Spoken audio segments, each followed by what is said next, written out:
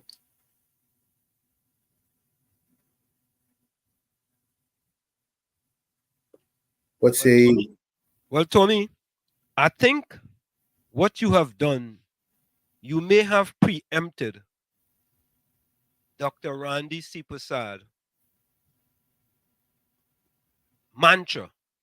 His mantra has been, in order to fix crime in Trinidad and Tobago, we need a whole society approach. And I was going to talk to him about that.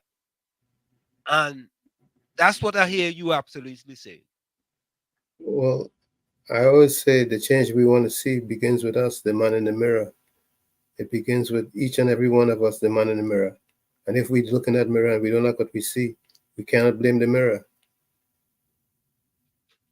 What you are saying is the all hands on deck approach. That's correct. Everybody has a stake in this. Yeah, I hear you. I hear you. And so all right, let me get to the chat and then we will get back to Tommy's suggestions, Uncle Tommy's suggestion about a all hands on deck approach towards fighting crime in Trinidad and Tobago. So Takesha was in tonight. Takesha, good night to you. Good night, Kakisha. She says, Diana the Storm, good night. Tommy, good night. Anselm, good night. She says, Nadia, Carice, Lana, Rose, Miss Coover, Judy, Denise, Erica, John, Victoria, good night. Yes? I'm missing Nadia. Yeah. I don't know, Nadia. Nadia must be busy with schoolwork, man. School start back in Trinidad? As far as I know. Okay, Nadia must be busy doing some schoolwork. Takesha says Albert, Vonnie, Ulrich, Ken, Rajvi, Hailey, Ellis, Rennie, Rich, Richard Anderson, Caribbean Soul. Yeah, yeah. Takesha only love the village, no room for hate or negativity. Just love, oh God, I love all them colors Takesha there, boy. So include all the colors there, you know. Yes. Rennie, Dr. Love says, good night, brothers and sisters. Love in the house. Great love is all I bring. Respect to the panel, Mr. Walls, Lady Diana, Mr. Tommy. Sending out heart, soul, body, and mind. Warm and love to all the ladies. Yeah, boy, all the ladies. Rennie says, good night to Keisha, Sister Soldier. Rennie says, everybody plays a fool. Keep your head on, keep it cool. Play, but don't let your head go astray. Don't let it be at your own course. A lot could be at loss. Santimanity. Yeah, all right. All right, all right. Santimanity. Bijam, welcome. Good night, Wall Street and Uncle Tommy. Yeah, man. Good night, Bisram. And good night. Takesha says good night to Rennie. So, Tommy, along the same vein, and folks, at the top of the hour, we're going to have Dr. Dr. Seepersad joining us. Tommy, I just want to give a little bit of local news here in the United States of America. You know, we gotta get a little bit of news, right? That's in order. Gotta get a little bit of news. So, President Donald Trump won the Iowa caucus with 51%. Are you surprised? Huh? Are you surprised? Yeah, I'm surprised. I'm not. Okay. DeSantis was second with 21.3%. Nikki Haley was third with 19%. And Ramaswamy was fourth with 7.7%. So it's basically a three-horse race, you would say?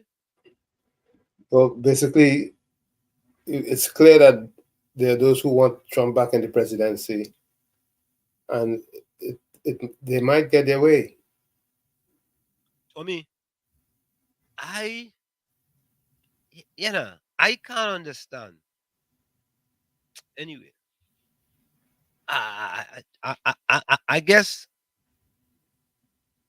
we cannot be upset with Donald Trump being indicted, and he had to go back to court tomorrow. He's back in New York court tomorrow, right? In that he's running for president. I guess we cannot be upset. That's par for the course. Yep, You know, what is a man is innocent until proven guilty? correct.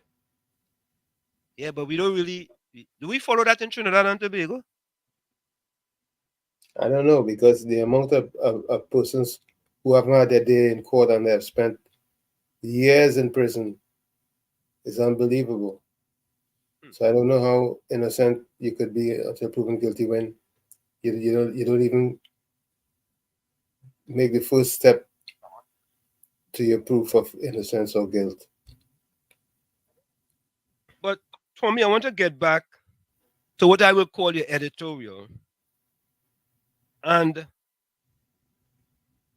a friend of mine, we was having a discussion off air. And he was shocked that I put up a video with Kamala Prasad Bissessa and what she said regarding of a state of emergency in Trinidad and Tobago. Yeah? Yep. Mean Jean, good evening. In my estimation, Tony, to do something to give the perception, listen carefully, the perception, Tommy, that we have crime under control or we trying to get it under control, call a state of emergency. I agree with Mrs. Kamala Prasad Bissessa. And the reason why I agree is because in my estimation, this is about country and not party. But my partner who was talking to me off air, you have an off air discussion. I ain't going to call your name on it. I ain't going to call your name, partner. You know I don't do that. He was saying, this is what he said. This is what he said. I'm paraphrasing, you know. He said, Wall Street, you remember all them fellas who they lock up at Wall Street? Whether it was 7,000, 8,000, depend which member of the go along, get along, RP and them gang give you. Did I start with 7,000 and they could go anywhere up to 20,000. Oh God, Tommy, the number goes from 7,000 all the way up to 20,000. And Mhm. go ahead, no, go ahead. But it was very costly for the state. Well, I'm getting to that. I'm getting to that. And my friend said to me, he said, well, Wall Street, you know, the fellow who put that in place is the fellow who defending them same people now. Okay. Okay. And what's that supposed to mean? If you are an attorney, what are you supposed to do, Tommy? Your job. And your job to put food on the table for your families to defend, whether it's criminals, whether it's people who are innocent, whether it's people who are guilty, in order for you to put food on your table, right? Correct. But how asinine is it that your excuse, well, you know, that's the fella who put that thing into play. He was the attorney general. Okay. Okay. And so what he's supposed to say, you know what? When they had that state of emergency, I was the attorney general, I lock all of them up, right? I lock all 20,000 of them up. Their numbers, or 10,000, or 8,000, or 9,000, whenever they decide which number they go to pick. I lock them up, so I supposed to recluse myself from them cases because I lock them up. And that seems to be the honorable thing to do. Honorable? What do you mean? Yeah, because if I lock you up Wall Street. Yeah. You're gonna come to me to defend you against me, against the state, against something that I did. What's wrong with that? What in the law that prevents me from doing that? Listen, there may not be anything in the law, but Okay. however, I don't want to say but, however, I'm going to be the prosecutor and the defense also. No, you're no longer the prosecutor.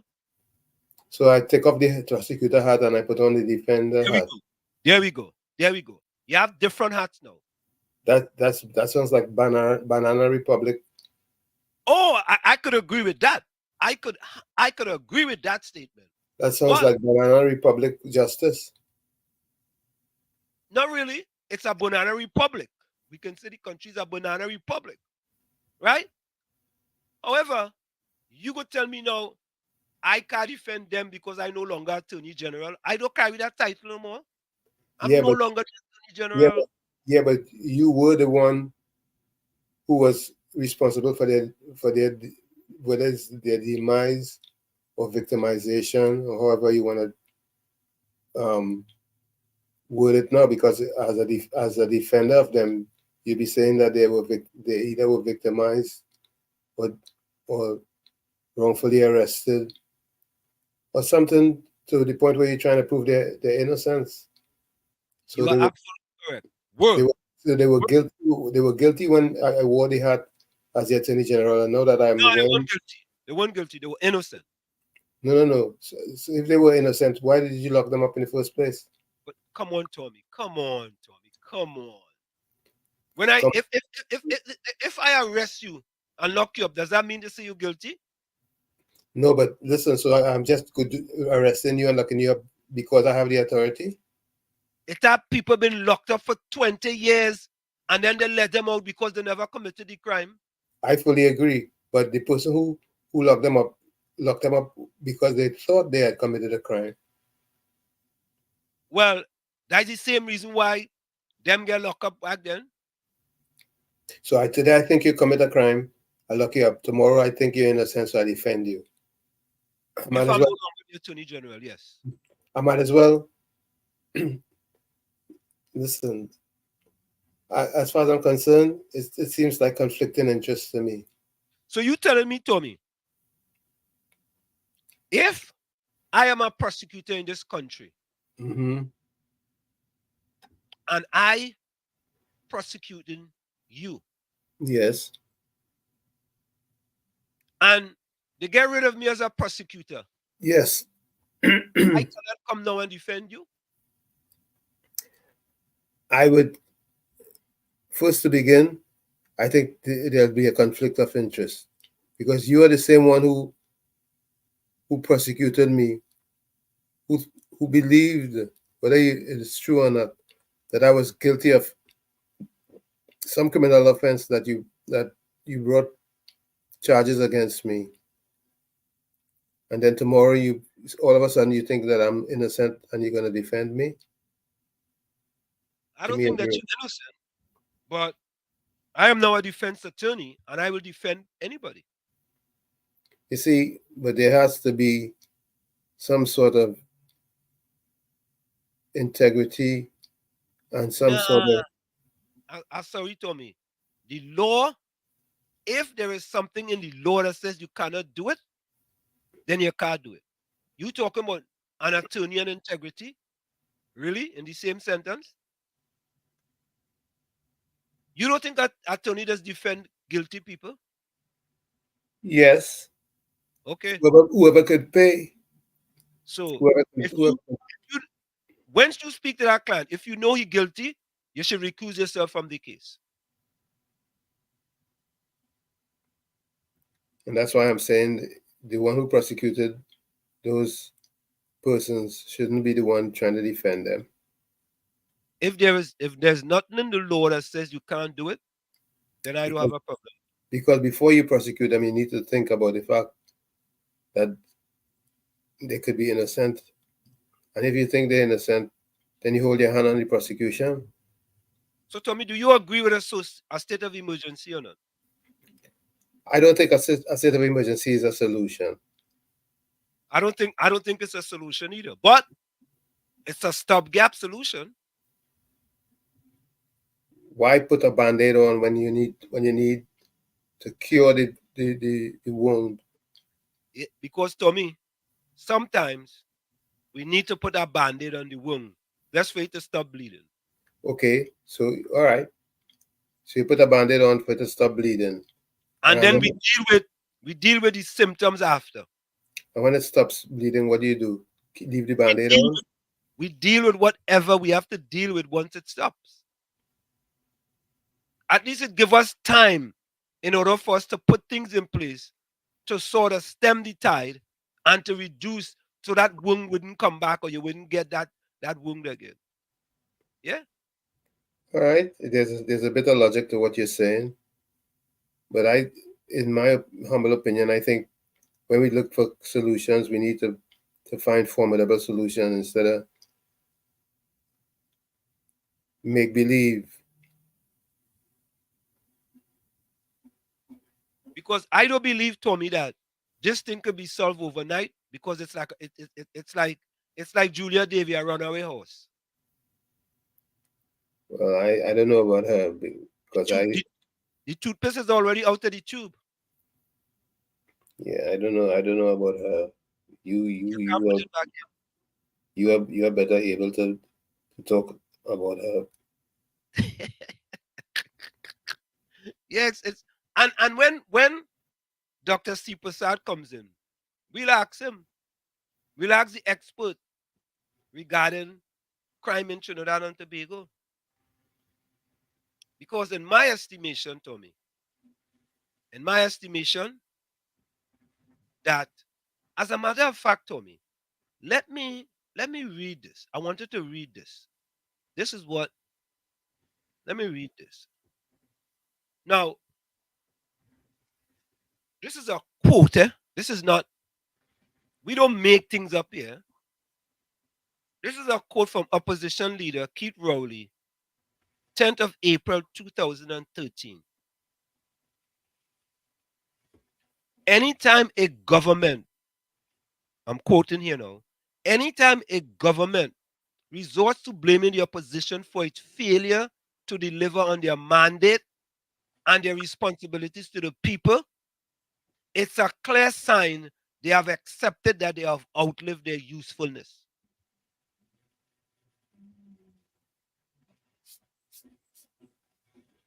Some of you didn't hear it, so let me repeat it. And I'm going to go a little slower. Anytime. Start by saying the source and saying open quotes. There we go. Open quotes. Anytime. This is from the Trinidad Express, the 10th of April 2013.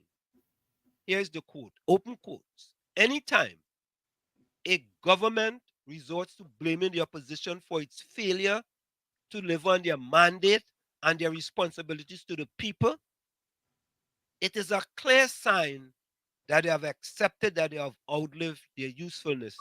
Close quotes. And those are the words of Those are the words of opposition leader Keith Rowley in 2013.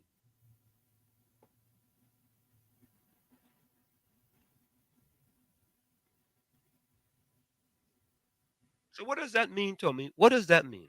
What does that really mean? well, it is clear and it's concise. Basically, he says anytime a government fails to deliver on its mandate to the people, meaning what you've promised to do and what you decided that you were going to do, you have outlived your usefulness. You no longer But you are know what, useful Tommy? to the people. But Tommy, they are gonna say, you remember what the lady said last night? All we just come and do is criticize the PNM. We just come and talk the same thing over and over and over. That's all we just talk over and over and over. The same thing. The same thing. Hmm. Yeah? But Yeah. as Jeff Bezos says, in order for your organization to be successful, you have to have a mechanism for truth telling. Plain talk, bad manners. But let's listen to what the opposition leader, Kamala Prasad Basesa, had to say last night the on the crime initiative. Tommy, me ask you a question. Do you believe this crime talks by the UNC is good for the country? Say that again, please. Do you believe that these crime talks that have been initiated by the UNC across the country is good for the country? Absolutely, absolutely. Addressing the problem is a definite priority, regardless of who does it, whether it's the ruling party or the opposition party. Addressing the issues is definitely a priority, because the only way you're going to resolve issues is by confronting it. You can't shy away from it and expect to get a resolution. So let's listen to what this was made by us here at WZYE 95.9 FM. Listen to this. Opposition leader Kamala Persad-Bissessar of the United National Congress, UNC, advocates for a state of emergency as a measure to combat crime, stating that it has proven to be effective in the past. Opposition leader Kamala Persad-Bissessar is advocating for a state of emergency in Trinidad and Tobago as a crucial measure to combat the rising crime rates. Speaking at the UNC anti-crime town hall meeting, she emphasized the need for decisive action, stating that other approaches have been tried and tested without success. Persad-Bissessar echoed the sentiments of political scientist Dr. Indira Rampersad, who also endorsed the idea of implementing a state of emergency to address the alarming crime and murder rates. Reflecting on her past experience as part of the People's Partnership government, Persad-Bissessar defended the effectiveness of a state of emergency, citing its positive impact on crime reduction during a critical period in 2011. While acknowledging the criticisms received for the 2011 state of emergency, Persad-Bissessar highlighted its success in curbing crime at that time. She urged consideration of this drastic measure to ensure the safety of citizens, emphasizing the widespread fear and impact of crime on the population. Persad-Bissessar emphasized that addressing the issue extends beyond blaming young individuals with guns. She stressed the importance of investigating the sources of funding for these weapons and identifying those responsible for arming individuals involved in criminal activities. Additionally, Persad-Bissessar discussed the issue of porous borders contributing to the inflow of guns, proposing measures such as a maritime wall to encircle Trinidad and Tobago. She recognized the need for collaborative efforts to address the problem comprehensively. The National Security Minister, Fitzgerald Hines, has not provided an immediate response to Persad-Bissessar's statement.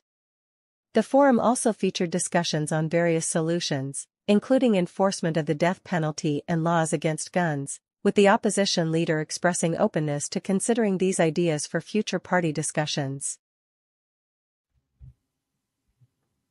Okay. So Tommy, here is the gentleman, and I tried to see if we could have got him, before we brought in Dr. Seepersad. And this video is making the wrongs in Trinidad and Tobago. And we had him here previously, you know, Johnny Abrahams, right? We had him here on WZYE 95.9 FM, and the fella speaks truth to power. Let's listen to him. My name is Johnny Abraham, a retired senior superintendent with over 40 years experience. And I can safely tell you that when I was in charge of Central Division, the people could have slept with the house open. I will go on national television and I will warn the criminals to stay out of Central. And if they do come and they leave to tell the story, there's another story. And there is no leadership in the police service. And if the media pick it up and they want to chastise me, they could go ahead. I could stand up and say that anyway. And the reason for that is because some persons went and get elevated because of friendship, because of clique. Correct. I didn't want to use all those words. While I was on the ground fighting crime, they were studying. If you don't have a leader, you can't have followers. And without all proper security in a country, you can't have no investment. They have no motivation in the police service. And on top of that, 4%. Under the leadership of Ms. Kamala Pasabi Sessa, 14%. They get it back in 6 months. $1,000 extra on the salary. They was motivated more than ever. And I can keep going on and on and on. But the whole thing is that we must take back this country.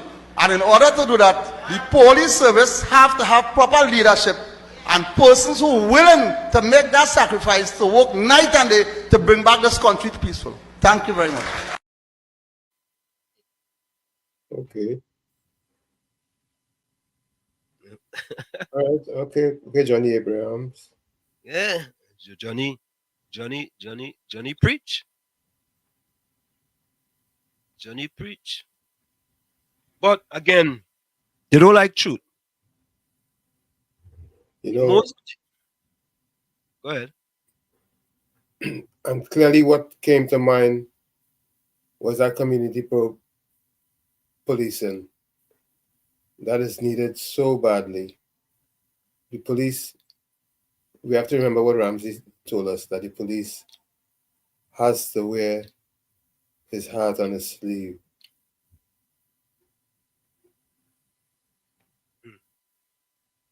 Police has to become a partner.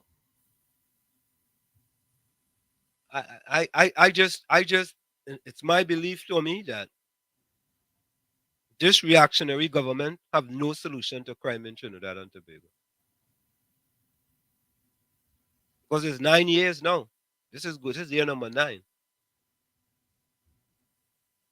But Tommy, around this same crime issue, there is an issue with FUL license too. I mean, around this crime issue, there is an issue with FUL license. Take a listen.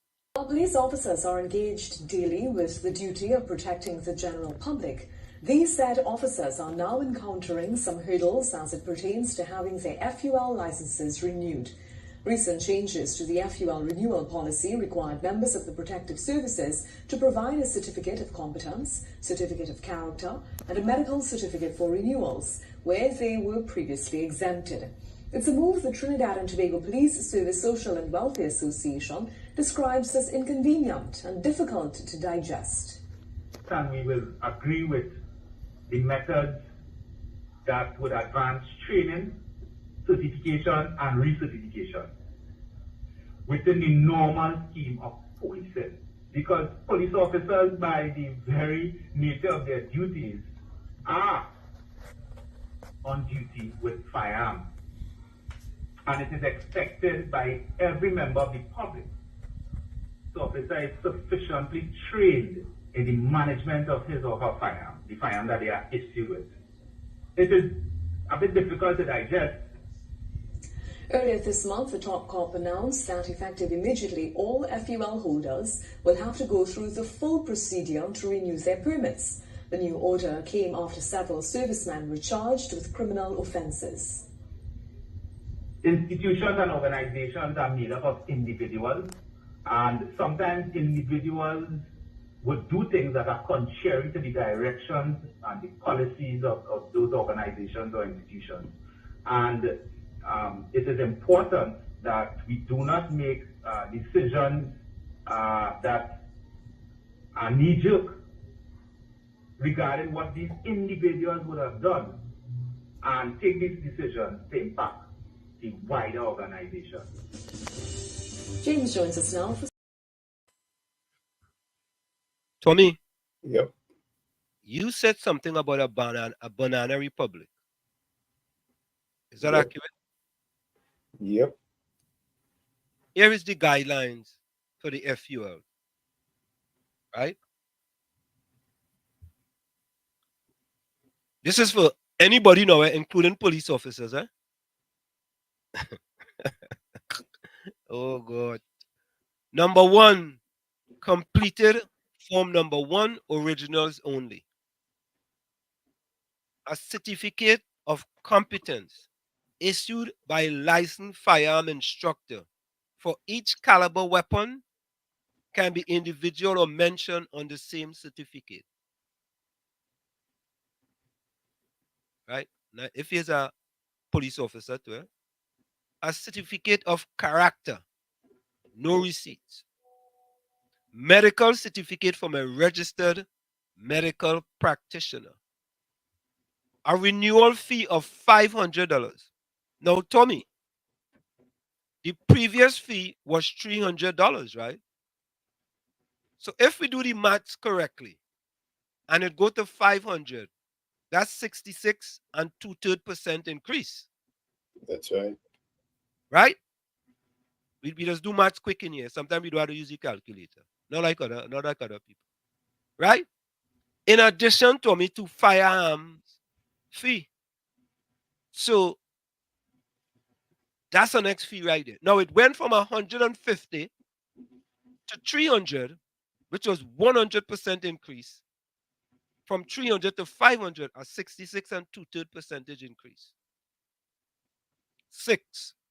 That was 5 there. 6. All supporting documents for renewals are to be submitted to the divisional office for onward transmission to the TTPS firearms section.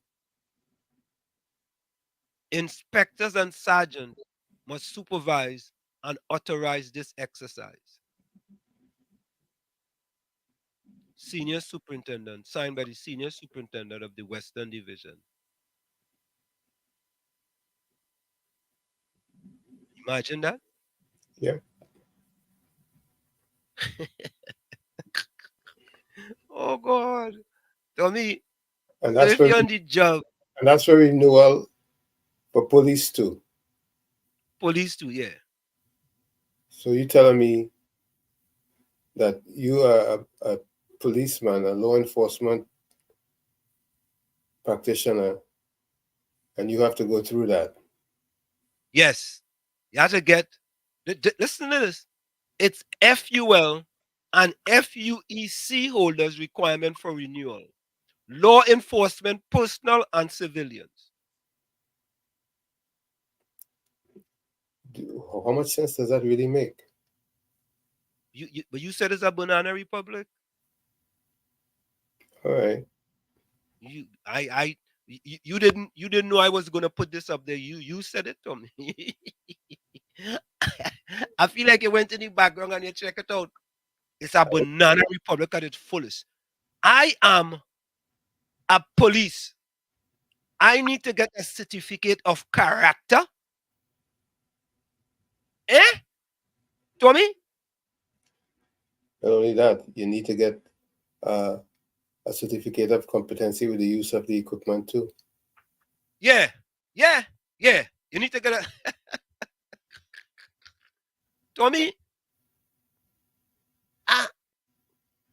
I don't get this, man. I don't understand this. I don't understand it. I don't understand it. I don't understand. Are they serious? Is this 2024 or 2004? Well, even 2004 would have been All right, 1904. Maybe 1904? okay.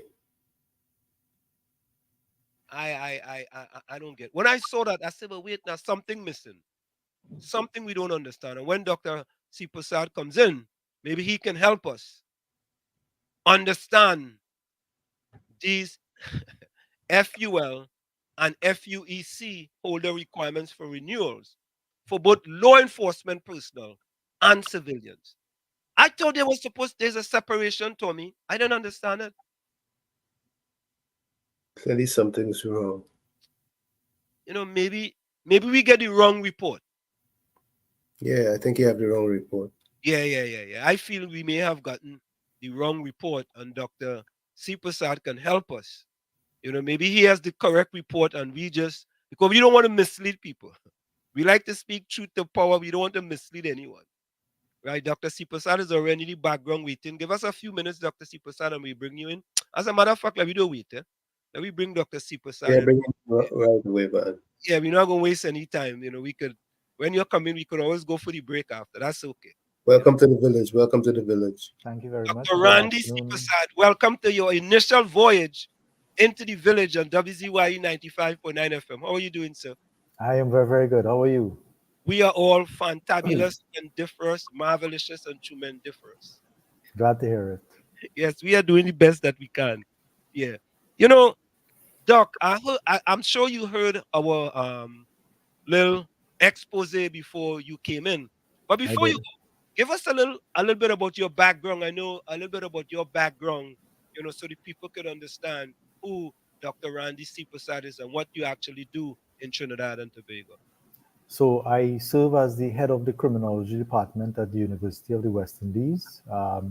In terms of my educational background, we're talking about an MPhil from the University of Cambridge, England, and a PhD in criminology from the University of Toronto. I've been at UE now for 14 years and counting. I've done considerable research on a range of areas on crime and violence within the Caribbean region. Oh, thank you so much, man. Thank you so much. And we appreciate that on such short notice, you decide to join us here in the village with the DAT Triplets and WZYE 95.9 FM, because even though we don't reside in Trinidad and Tobago, you know, our program here concentrates on Trinidad and Tobago because we feel that we are patriarchs, I still put it that way, of Trinidad and Tobago. And we love Trinidad and Tobago very much. And when we see what's happening in our beloved country of Trinidad and Tobago, we have a concern, you know, but we have to be honest with you, Doc. Most people tell us, why do we don't stay out of Trinidad business? Because we don't live in Trinidad. You know, we should concentrate on what's going on in America, concentrate on the election that just happened in Iowa, where Donald Trump won 51% of the votes. We should concentrate on those things. But we believe that we love our country dearly. And even though we don't live in Trinidad, you know, we think that it is important for us to try to contribute to the betterment of Trinidad and Tobago. And that's why we are still involved in Trinidad and Tobago. So, Doc, just hold for 1 minute. We're going to go for a quick break, and then we'll be right back after this. Folks, we have with us criminologist Dr. Randy Seepersad with us tonight, and we're talking crime tonight in the village with DAT Triplets on WZYE 95.9 FM. So stick and stay. We'll be right back after this short break. Don't go nowhere. We'll be right back. You're listening to WZYE 95.9 FM. You are listening to WZYE 95.9 FM, the most influential name in Caribbean radio in the tri-state area.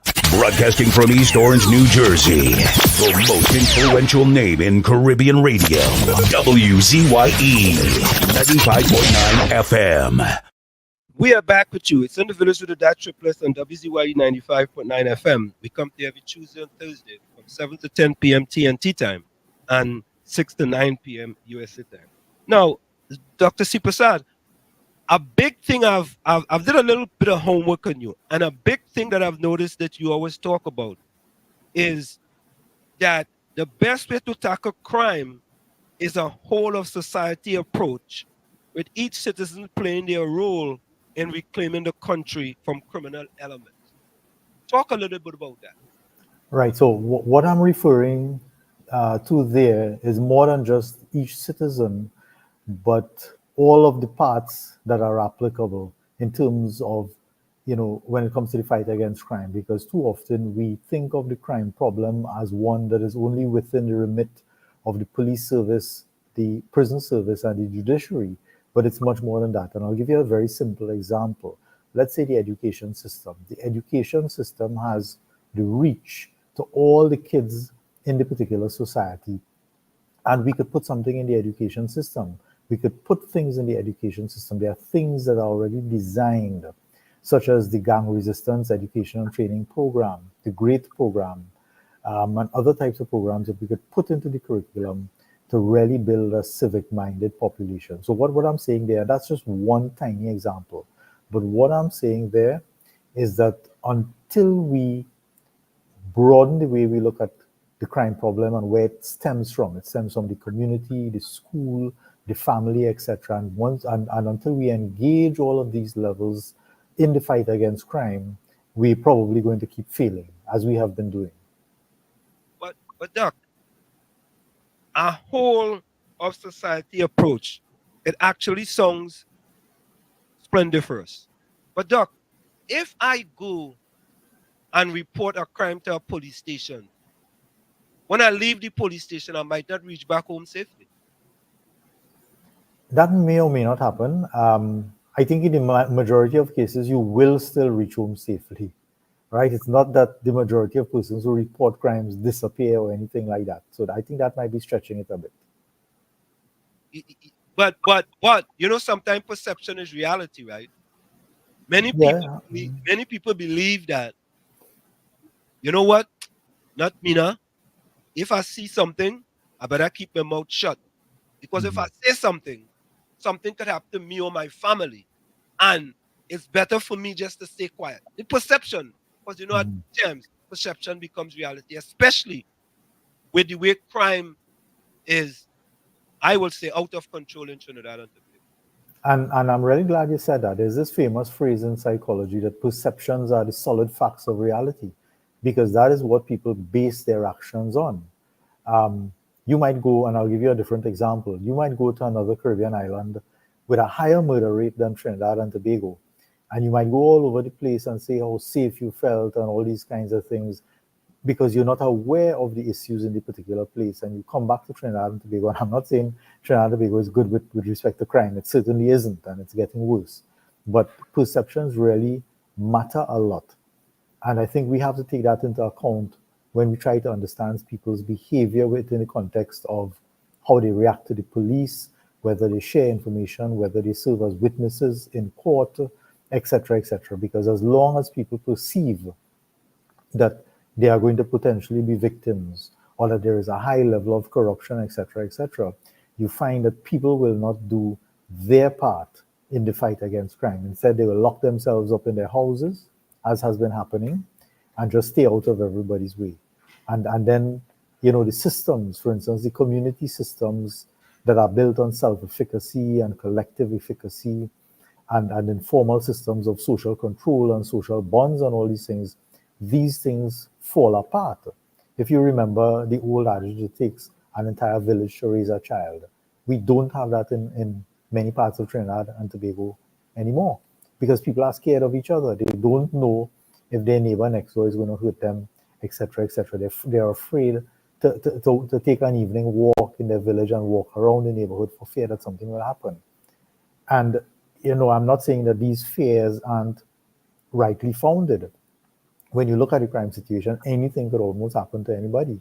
And it's unfortunate and it's really sad because we, in a sense, have imprisoned ourselves now as the citizens of Trinidad and Tobago. We've locked ourselves away from everybody else and from the external society as a result of the crime situation.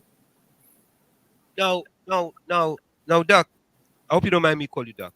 Doc, you know, at the end of the day, I want to get back to this perception is reality thing, right? We look at the past 2 years where it's the two highest murder rates in the history of Trinidad and Tobago, right? The third one was 550. We can go back a few years where we had two of the highest murder rates at that point in time, right? And we thought that was okay. But then the numbers, the graph just, went up. Yes, we have the reduction of 5% this year, right? 5% from last year, 5% from the year before. In 2023, we had a 5% reduction in crime. But you know something, Doc? I did a little study and I compared that to reduction in crime like in New York, in Philadelphia, in places with millions or more people. And their reduction in crime was much higher, even double our reduction in crime. And we only have 1.4 million people. Right. So I wouldn't call that a reduction in crime, that 5%. A better phrase might be a fluctuation. If we hit a peak or we hit a very, very high number, chances are the next year around, it might go down a little bit. But we can't necessarily look at that as a gain and say, okay, and pat ourselves on the shoulder and say, okay, 5%, we've done a great job. Not really. You have to think of it in terms of the longer context, longer trends. And what you might see definitely is a fluctuating pattern. It's never a smooth line, but it could be a fluctuating and increasing pattern, right? That's an entire possibility. So I don't want us to jump the gun and say, okay, the 5% reduction is something. I think we're both agreeing though, right? We're both agreeing. So I just wanted to make that clarification though.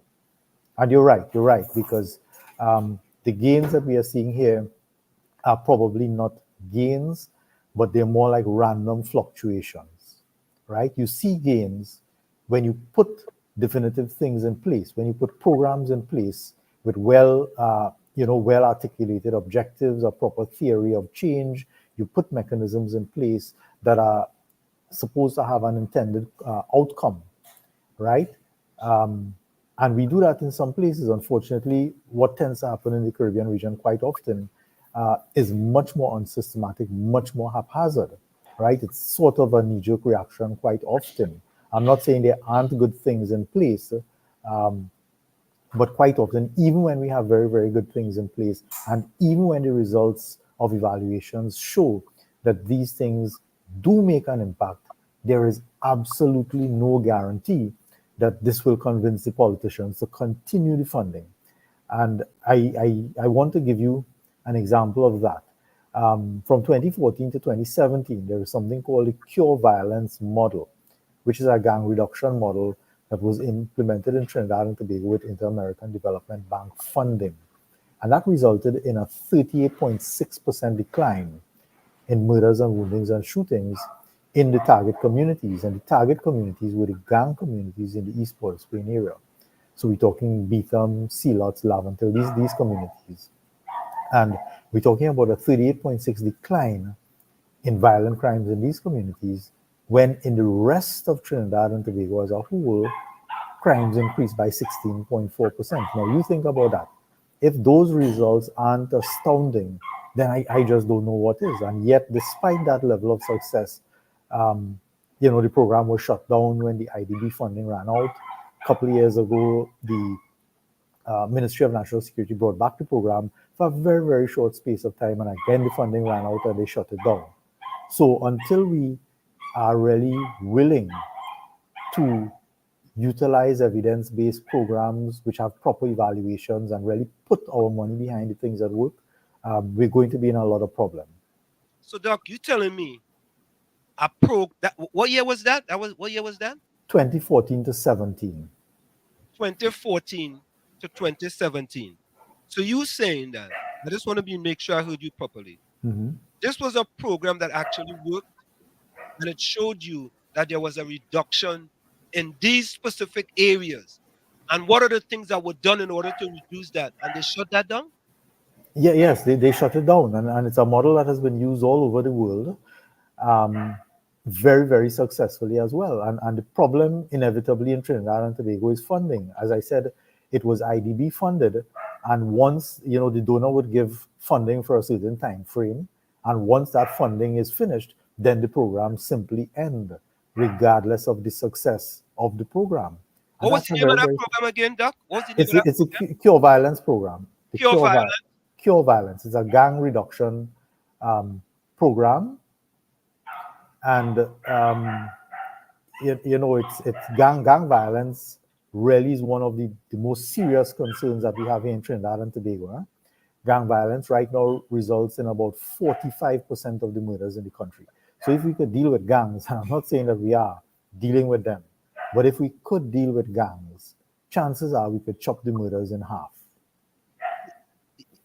Doc, I don't understand something, right? I like statistics. When I look at the budget, the 2023-24 budget for the Ministry of National Security of 6.912 billion, that was an increase of 1.14 billion from 22-23. Look, are the people of Trinidad and Tobago getting their money's worth from the allocation to the Ministry of National Security? So there are two things I would tell you. One is, not because money is allocated means that it will be received. Politicians tend to play with numbers, so they'll put some big figures out there, but when you talk to people in the police service, in the Ministry of National Security, etc., it's a struggle to get funds. They have the big figures on the books, but they're not getting the funds, and they therefore cannot do the things that they need to do. And I just want to put all of that in context. You're quoting billions of dollars there. I just spoke about the cure violence model. The price tag on that was actually $12.4 million compared to billions. So that's a drop in the bucket. So if you have a program that is working so well and it really costs a drop in the bucket, I think it would have been a no-brainer to really put it in place again and almost immediately renew the funding period under government funding, right? So in terms of the value for money question that you asked, if the figure was 6 point or 8 point whatever billion, then you would definitely have to say no. They're not getting value for money, right? You could simply take that much money and give it to the people who are, and I'm not saying do this, but give it to the people who are committing crime.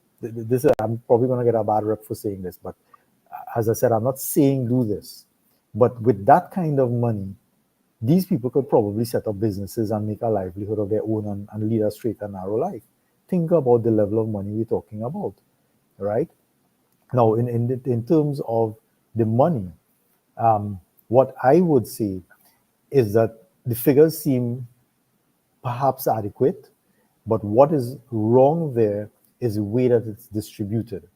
Much of it, the bulk of it, 90% or more, really still goes to the suppressive, the law enforcement side of it. Now, I'm not saying that's not important. That's extremely important. But the one thing that we never ever touch in Trinidad and Tobago, for whatever reason I don't know, is that we leave the root causes in place. So the things that are driving the crime problem, dysfunctions in communities, issues with families and parent rearing and all these things that are contributing to the crime problem, we do not spend money behind those things. So we leave the drivers in place, and it's not a surprise. If you leave the causes in place, the crime problem is going to keep coming and coming and coming, and the criminal justice system is going to be overwhelmed. The prisons are going to be overflowing, the police are going to be overwhelmed, the forensic science center is going to be overwhelmed, etc. Because we are not putting the money to stem the tide. That's a big problem. But Doc, it leaves the question to ask, is the government of Trinidad and Tobago, or is the TTPS, well, it's the government because the TTPS have to get the money from the government. Is the government of Trinidad and Tobago really serious in stemming the tide of crime in Trinidad and Tobago?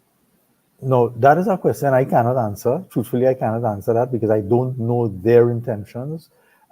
What they express and they say, they do indicate that they're serious. But Doc, you have a program what was working and they get rid of it. Yeah, and they shouldn't have. Huh? And they shouldn't have, because the evidence is there. What other evidence you need? If you have a problem in your country, so there's a crime problem, and you have statistics to show, listen, you know what? This working. Right? Let me ram that up to see how we could make it work even better. Correct. And you get rid of it. Yes, exactly. And this is what we keep doing over and over and over. And the one thing that really confuses me is the politician's mind. I swear that is something I do not understand. And I think I'm not casting any aspersions against any political party. I think it's every political party that gets in power. The way that they think and strategize and makes decisions is something that sometimes you cannot really come to terms with. You cannot understand where simple logics dictate certain things and yet they do not happen, as in the example you just mentioned. Right? You know, Doc, there was another program that you mentioned called Project Grace. That's the Gang Reduction and Community Empowerment Program. Right? And you spoke very highly of that initiative. Is that initiative working in Trinidad and Tobago? It's too soon to say whether it's working. It's a program that has its evaluation mechanisms in place and they're collecting the data, but it's a very, very new program in Trinidad and Tobago. So it's really difficult to say whether it's working, but the logic of it is quite sound. It has two components. One of it is trying to ramp up intelligence-led policing, which a lot of research has shown is something that is very, very useful and certainly applicable to Trinidad and Tobago. But on the more, I don't want to say softer side, but on the more intervention side of it, there is a component which also works with gangs. And in fact, does some of the same kinds of things that the cure violence model does. So my hope is and my expectation is that it's going to show some success. You know, Doc, I don't mean to laugh, but you had something that was working, right? You know what it is, Doc? It's like training to go to the Olympics to run the 100 meters. And you go to the Olympics and you win a gold medal using a certain training technique. You win the gold medal, right? And all of a sudden now you say, well, you know what, boy? Let me try something different to see if I could get even better. You know, and you already had the model, you already had the success model, you already had the roadmap. You get the roadmap, you work, you put in your time, you spend the money, you had the roadmap, and you're going to decide to do something different. With this program here called the Grace Program, I mean, I'm trying to wrap my head around, implementing something again, and you have to start all over. I don't want to knock the Grace program because the intentions are very good. And there are a lot of very hardworking, very, very committed people behind the Grace program. And as I said, it does have elements of the cure violence model in it, important elements in it. But again, you're quite right. Just after cure violence was finished and it was evaluated and shown to be successful, so many people in government expressed the willingness that it should really be ramped up to the national level. And yet it took so many years to come back again on a very, very small scale, only for a couple of years, and then fizzled out again. So it's in my mind, very, very confusing, dumbfounding really, that you do have something that works so well, yet there is, I don't know whether it's a reluctance to use it. I don't know whether it's the funding that is required, etc. Certainly the expertise is there. I'm sure of that, because the model has been put in place. As I said, there are the workers who have the skills and the training to run the model. So it's really down to a matter of political will to really put that funding to get the thing running. Talking about political will, Doc, there's been a suggestion lately that an SOE is needed. What's your thought on that? An SOE is not something that solves the crime problem at all. In fact, an SOE could even result in a lot of negatives. And I don't know if you remember, in 2011, the latter half of 2011, there was an SOE under the UNC government. And when you look at the domestic violence statistics and the sexual offenses statistics in 2012, it was through the roof. In fact, 2012 had the highest sexual offenses statistics of any year in the history of Trinidad and Tobago. The point I'm making is this. There are several things. One is that while an SOE may on the surface of it seem to reduce the crime problem, it does absolutely nothing to deal with the crime problem itself. You're just locking up people in their houses frustrating people so that they don't go out and commit crimes. But the crime problem and the people who commit the crime and the low detection rates and all of these things are still in place. So an SOE changes absolutely nothing, right? It's just a temporary band-aid that solves nothing. It's an extremely unimaginative way to deal with the crime problem. And as I said, it makes certain things worse, domestic violence and sexual offenses. So in the case of sexual offenses, quite often it is the case that perpetrators are persons known to the victim. So when you lock people up in a house and they have nowhere to go and no escape, so to speak, you put victims and would-be perpetrators together. So you have a higher an increase in the number of domestic violence incidents and an increase in the number of sexual offenses. And sexual offenses, if you look at the literature or you speak to people who have been victims, that is something that can traumatize people and scar and damage them for life. That's not something you want to be doing when you say you're trying to solve the crime problem. So I would say absolutely, it is not a measure that is really, it has no imagination whatsoever and really no place in the crime fighting arena. Thank you, Doc. Thank you. We had that discussion. But Doc, isn't there a trade-off though? There's a trade-off with perception. Again, we're going back to perception again, right? And when you look at the numbers as far as when there's a SOE, isn't there a trade-off between actual murders and sexual harassment? All right, as you said. I mean, I want to say that, you know, I personally never thought about the other activities that can come out from a state of emergency, right? Being that people are locked up, you know, with more evidence of, you know, brutality between, you know, husband and wife, you know, and things of that sort. I didn't think about that. But I want to go back to there's the perception again that for this period of time we had we could breathe now. We could breathe. Because we don't hear every day, you know what? It's 20 murders today. Tomorrow is 25 murders. You know, next week is 30 murders. We could breathe for a few months. Isn't that kind of very important too? Yes, and apologies for the dark lighting here. My electricity just went, but I have backup power on everything, right? And at least my computer and my router. So Yeah, that's apologies, all right. Thank you so much. Maybe right? somebody sent to go because they know you're going to be with us today. I don't know. Right. So I totally get what you're saying. You know, it's a period maybe of relaxation, but the thing is that is not enough. That is not enough. And I don't know. Could you tell me if my audio is still coming in properly? Yeah, you're Yeah. coming in good. You're still coming in good.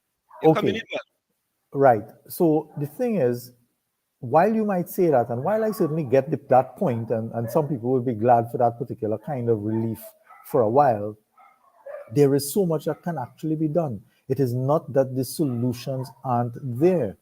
And I am telling you from experience, because funding agencies, international funding agencies, have come into Trinidad and Tobago over and over and over.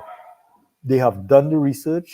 They have basically handed the solutions to the governments and successive governments almost on a silver platter. And you know what happens? These things simply collect dust. So the criminological research and literature is replete with the solutions. There is the research to back it. There is the evidence to back it. There are a lot of things that can be done. Now, I mean, and the sky is really the limit. I'll give you a very, very simple example. Let's say biometrics, right? When you travel into the United States, you know, you will put your fingers on a thing that will capture your fingerprint, right? Now, I'm just throwing out a simple example. That's not a very costly thing to do. Couldn't you put a system like that in place where when people, let's say they renew their driver's license or their ID card, you collect their biometrics? So what you will have over a space of time is basically the fingerprints of every adult in the country. Now, that's a powerful thing to have, because when crimes are committed, you could compare it against that database and you would probably get some hits. You'll be able to catch people a lot more often. And it's a very, very simple example. And the reason I'm making that example is that not all things are difficult and out of reach. There are many, many things which are really low-hanging fruit that are easy to implement, um, and that we could put in place with very little effort, very little funding. Yet we don't. And all of these kinds of suggestions are there. And I will give you a very other simple example. Let us say fingerprints. We still use that technique of dusting for fingerprints that you see in those old movies. That's ancient stuff. That isn't done anymore because it's extremely unreliable. And there are techniques that are far better, far more accurate. So it's not uncommon to see, for instance, police investigating a crime scene and then they say, okay, we couldn't pick up a single fingerprint. It's because of the technique that they are using. It's utterly and hopelessly ineffective. So there's no surprise there, right? So these are just simple examples. The point I'm making, the bigger point, the solutions, the suggestions, the recommendations are there. The research-driven solutions that are there, and yet we have to resort to something like a state of emergency. Why? Why when we have the solutions already? Now, Doc, another program that has been implemented. There was an initiative between the TTPS and the Pan American Development Foundation, the PADF, Mhm. with respect to a working relationship between the state and the citizenry in a safer will result in a safer community and eventually a safer country. Do you have any update on that? No, unfortunately, I know about it. And really, what it's trying to build is police community relations, which is a good thing. The police do engage in that, but not often enough, and I dare say not well enough. There are some entities within the police service, such as the Hearts and Minds unit, which really does excellent work with building relationships with the public. But sad to say, too often you hear all these horror stories about people, having been a victim of crime. When they go to the police station, the way that they're treated, they don't even want to report the crime because they feel that they're re-victimized again a second time around by the police because the police don't really want to hear what they have to say. But I am aware of it. I don't know of the evaluation of it, whether it has shown any success or not. Do you believe, Doc, that a program to sensitize and train the police service and community policing is needed? Well, I would say yes, in a word, yes, but much more than that is needed because police officers need a lot of different skill sets. Whether it's use of force, whether it's crime scene investigation, whether it's legal issues that they would have to face when they bring evidence to court, chain of custody issues, sample handling. There are so many things that police officers need. And while the various academies in Trinidad and Tobago, such as the Police Academy and NSTA, do their best, they are limited as well because there is so much more that is available that they could harness if they had the resources to do so. And as again, I said, I give you the simple example of collecting fingerprints at a crime scene. There is so much technology there that is available now that we simply do not use it. We are back in the Stone Age when it comes to that and many other things. We're in a country where up to now we can't get a simple thing like CCTV cameras to work. We just simply, and that is dinosaur age technology we're talking about. Our level of technology is breathalyzer and radar guns. These things have been around, I don't know, probably since the 60s or before. And these things only reached to Trinidad and Tobago very, very recently. And this is what is considered cutting edge here. So if that is the level that we are dealing with, then it's a situation where our police officers, as hardworking as some of them may be, they're put in a situation where they probably are bound to fail or where the detection rates are probably going to be low. So we're really talking about much, much more than just training in community police and human relations and psychology and all of that. But the police do require a lot more to be effective, not just in terms of training, in terms of technology, in terms of resources, etc.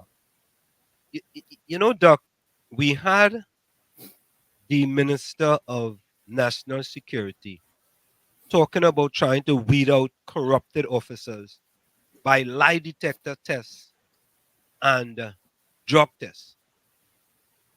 Now, I did some research on that, and I haven't come up yet to show where that is something that's successful in weeding out corrupted police officers. Right. What So is no, the thing, corruption is something that is different from using drugs. Eh? I'm not saying police officers should use drugs, first of all, but you could have a police officer who uses drugs, but he's not corrupt. And the reason I'm making that point correct? is is that corruption is one of the most difficult things to deal with in law enforcement services because it's such a covert, well hidden thing. People who are engaged in corruption, they protect each other. There is a culture where they will protect each other. Um, and it's done in such a clandestine and hidden way that you'll probably not detect it, right? Even when you use polygraph testing, no matter what kind of questionnaire you administer, etc., chances are you're probably not going to find corruption.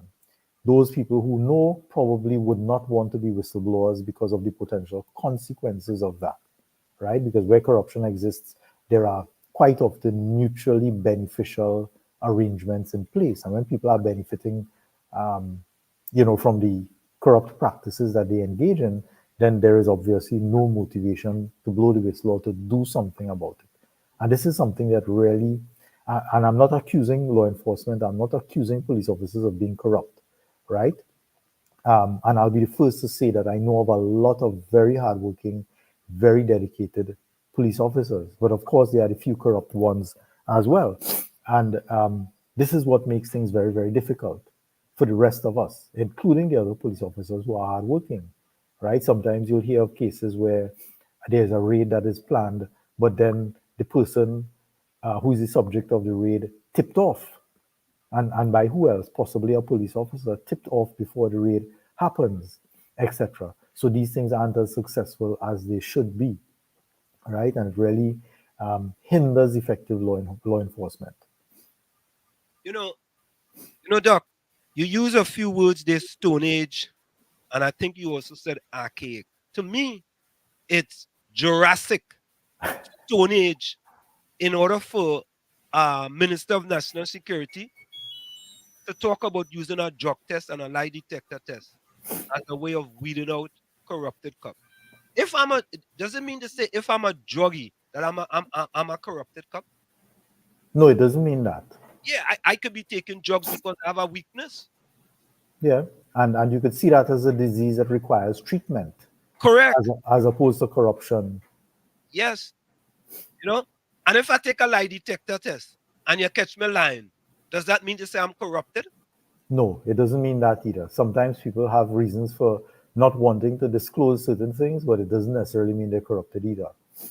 Yes. So, so, so I just find that to be, sort of Jurassic when, in New York they have what's called an internal affairs department.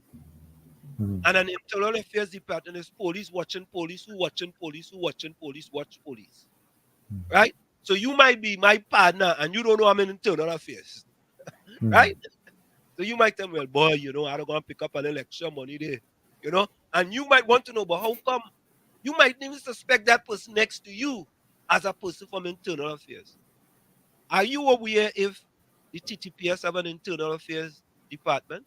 They do. There is something called, there are several bodies. In fact, there is one called the Professional Standards Bureau. Oh, yeah. Okay. All right. And then external to the police service and independent of the police service is the Police Complaints Authority. They also have the power to do investigations if complaints should be brought to them from members of the public or even within the police service itself. And also the Police Service Commission has certain powers that they could take disciplinary action and do certain types of investigations. Do both of them work? Do they work the way they're supposed to? Well, as far as I know, they do work. I've spoken to officers of the Professional Standard Bureau. They're very committed. They're very no-nonsense people when it comes to police corruption and dealing very seriously with issues like that. Now, Doc, you made a statement that many people will take issue with it. And I'm quoting you here. You said it would be misleading to just look at the murders to determine police performance. Mhm.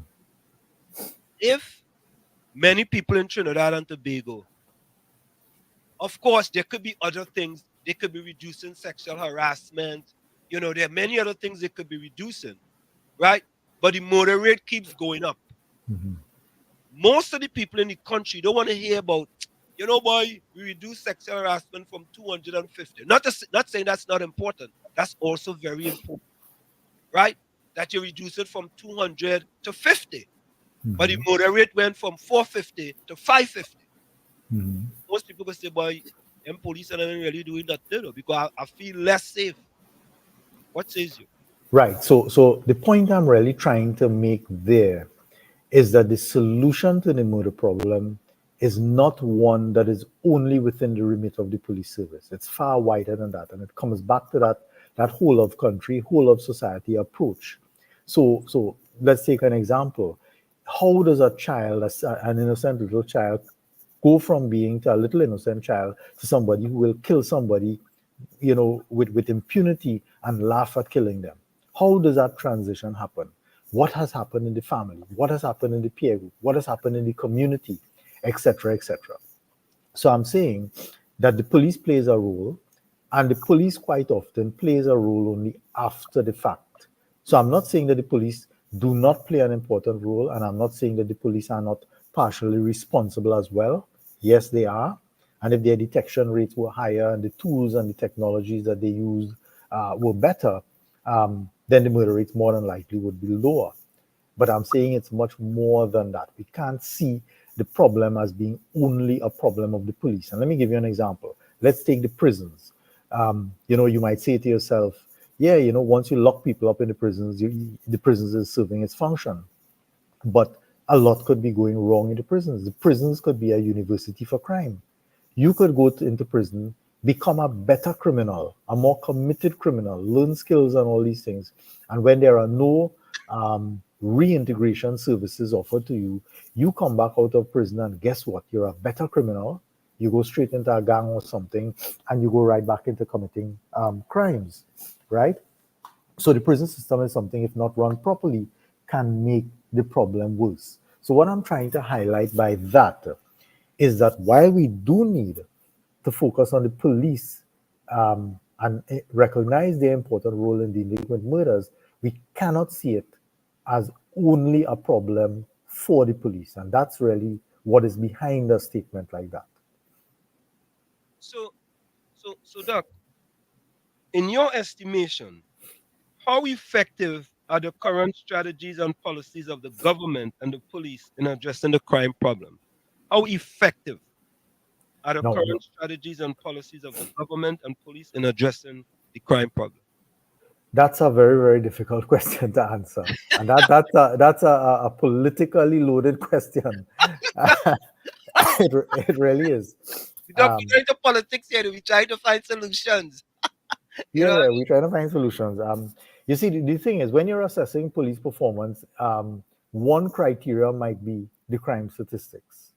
But in the modern arena, you don't just look at crime statistics as a measure of police performance. While it is certainly an important yardstick with which you use, there are other things as well, such as financial responsibility, how they manage the police service, um, the use of technology, etc., public relations, confidence in the police. There are a lot of different measures that you can actually use to evaluate a police service. If you look, for instance, at the England and Wales annual assessments, you'll see 7 core areas that are used, and within those core areas, there are other sub areas that are used, and crime is just one of the measures. Yes, crimes are going up. Not all crimes are going up, mind you. Things like burglaries have been going down, and there are other types of crimes that have been going down. But the ones that really catch the public's attention are the violent crimes, the murders, the robberies, and unfortunately, these are the ones that are going up, and these are the ones in the public eye. And we tend to evaluate the performance of the police based on these, right? And I'm not saying we shouldn't, but numerically, certain other types of crimes are much, much larger. If you look at burglaries, for instance, there are thousands of burglaries that happen in Trinidad and Tobago on an annual basis compared to hundreds of murders, and the thousands of burglaries have been going down over time, right? So the picture is a mixed one, and I suspect you would recognize by now I very successfully dodged your question with a clever answer here, but No, you didn't, Doc, you didn't just dodge in your bob and weave. But listen, that's why you are Dr. Rampasad. Seepersad, excuse me, Dr. Seepersad. That's why you are Dr. Seepersad. No, but that's okay though. That's okay. We know. I know that was a very difficult question, that I put forward there, and it wasn't really from a political perspective. Really, it's just that just trying to find answers now. But that's okay. No problem. A good politicians, Doc, answers a different question. When you give them a certain question, they answer a Yes. totally different question. Yes, you're right. You're right. But that's okay. But here was a question from the chat, right? Somebody says, Darren says, so how about a limited state of emergency in hotspot areas? That's an interesting question, but what it might really do is simply displace the crime problem. You put a lockdown in a certain place, people want to commit crime from that particular place, they'll simply move out. How do you cordon off an area? You can't cordon off an area and say, okay, people from this community, you cannot come out, you have to be indoors by whatever time, etc., etc. The unintended negative consequence of that is that you could stigmatize and label a particular area. Now, that is something that's already happening, even within, even within Trinidad and Tobago, the way the society reacts to certain groups of people and people from certain places, right? And that creates a problem, because what it does is it creates the social isolation of certain people, and they have less access to legitimate opportunity structures, meaning less access to education, less access to employment, etc. And what this really does is it serves to create a cycle of labeling and violence. Because from the time you label and you stereotype these people, and people start to pull away from certain groups of people and they have less access, guess what's going to happen? They are going to engage in illegitimate opportunity structures, meaning crime. And then people will take this as evidence, yeah, we're right, these people are really dangerous, and stigmatize them even more. So it's an ever deepening cycle. So we have to be very, very careful about how we isolate certain groups of people and label certain people. So, Doc, do you believe there's any situation where a state of emergency will work? Well, I'm not sure. I think of it in terms of the crime context. There may be other contexts I'm not sure, whether a natural disaster or something. I'm not an expert in those things, but I would say definitively, if we're talking about crime, I don't see. Just crime. Yeah, I don't see that as a solution unless there's an all-out war or something like that. Maybe if there's an invasion by a foreign power or something, maybe, but under normal circumstances, not really. Now, Doc, we were having a discussion previously with regards to the state of emergency in 2011, where they say they lock up. The numbers go from, depends on which person giving you the number, which part of the political divide you're on. The number can start from 7,000 and go up to 20,000. The number fluctuates based on whose mouth it's coming from and who they support. And at that time, the Attorney General was Annan Ramlogan, who is now a defender of some of those same individuals that was locked up during that period of time. And I see Doc smiling. Doc said, I wonder where you going with that question. No, that seems like a good business model. That's exactly what I'm thinking. No, so Doc, but do you find it problematic that the Attorney General is now defending some people who he locked up as the Attorney General? Well, I think attorneys see things very, very differently. They see things very, very differently from us. And excuse me, I have a really bad cold that I'm fighting here. I have a little sniffles too. Don't feel bad. Yeah. So it's an attorney's right to defend, and if people want that defense and they pay for it, I do see the conflict of interest for sure. Right? No two ways about it. it's almost as if you put people in a situation where now you're profiting from it, right? And some persons might recuse themselves from providing services and saying, well, there would have been a conflict of interest, and some not. I am not sure if there are any legal ramifications for that or any ethical arguments that might necessarily stop him, because he's now back in his legal practice. He's no longer Attorney General. So as a legal practitioner, if somebody comes for assistance, it's probably well within his remit to defend them, albeit with the irony that this particular situation, comes with. Yeah, I hear you. I mean, I don't think I hear to recuse himself from it, but I don't think there's any law against him doing it. And I go down on the side of the law. Of course, there's ethical considerations. But Nirmala says there's no political will to curb crime. I want to curb crime. I wonder why. Do you agree with that? I can't answer that particular question because I can't purport to know what politicians think. They do express that they have a will to do it, but at the same time, the ways that they go about doing it, if by now we haven't realized that they haven't been successful, then something is seriously wrong. Okay, Darren says it's too late for interventions. We need to go after criminal elements.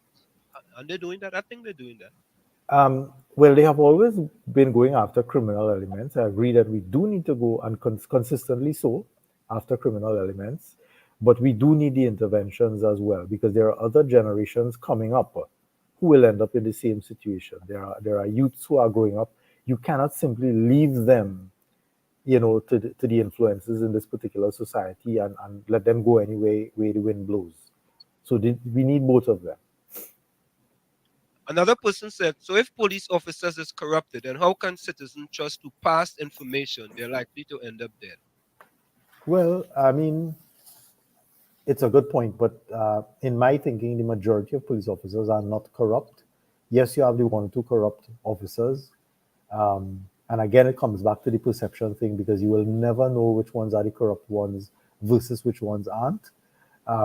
And it creates a very difficult situation, because people may have information, useful information for the police service, but they may simply not share it because of the fear of the consequences of that. Here's another quick question. Caribbean Soul says, Dr. Randy, what we all know, who is the gang leaders? They show themselves on social media celebrating another gang murder. What is your views on that, where the police is concerned? No, that's a very good point. No, we do have anti-gang legislation with very stiff penalties for persons being gang leaders. The problem is that it's one thing to say we know who the gang leaders are, but the evidence that will stand up in a court of law is something that requires much more than our common sense knowledge of who gang leaders are. To prove that beyond a certain burden of doubt in a court of law is a difficult thing. And not only that, quite apart from the legal practicalities of it, is the very, very real element that you could simply end up dead. If you go against a gang leader or a gang member and you go to provide evidence in a court of law. That is something that has happened over and over. Witness protection program is certainly a far cry from what it should be, and witnesses simply aren't safe. And quite often, to get a successful conviction, you have to have this kind of evidence, including witnesses. So in a situation like that, it becomes near to impossible, right? So the gang legislation is robust, but if you look at the arrests and convictions for gang offenses and gang membership, you'll see it's next to nil. I wanted to ask this question earlier, right?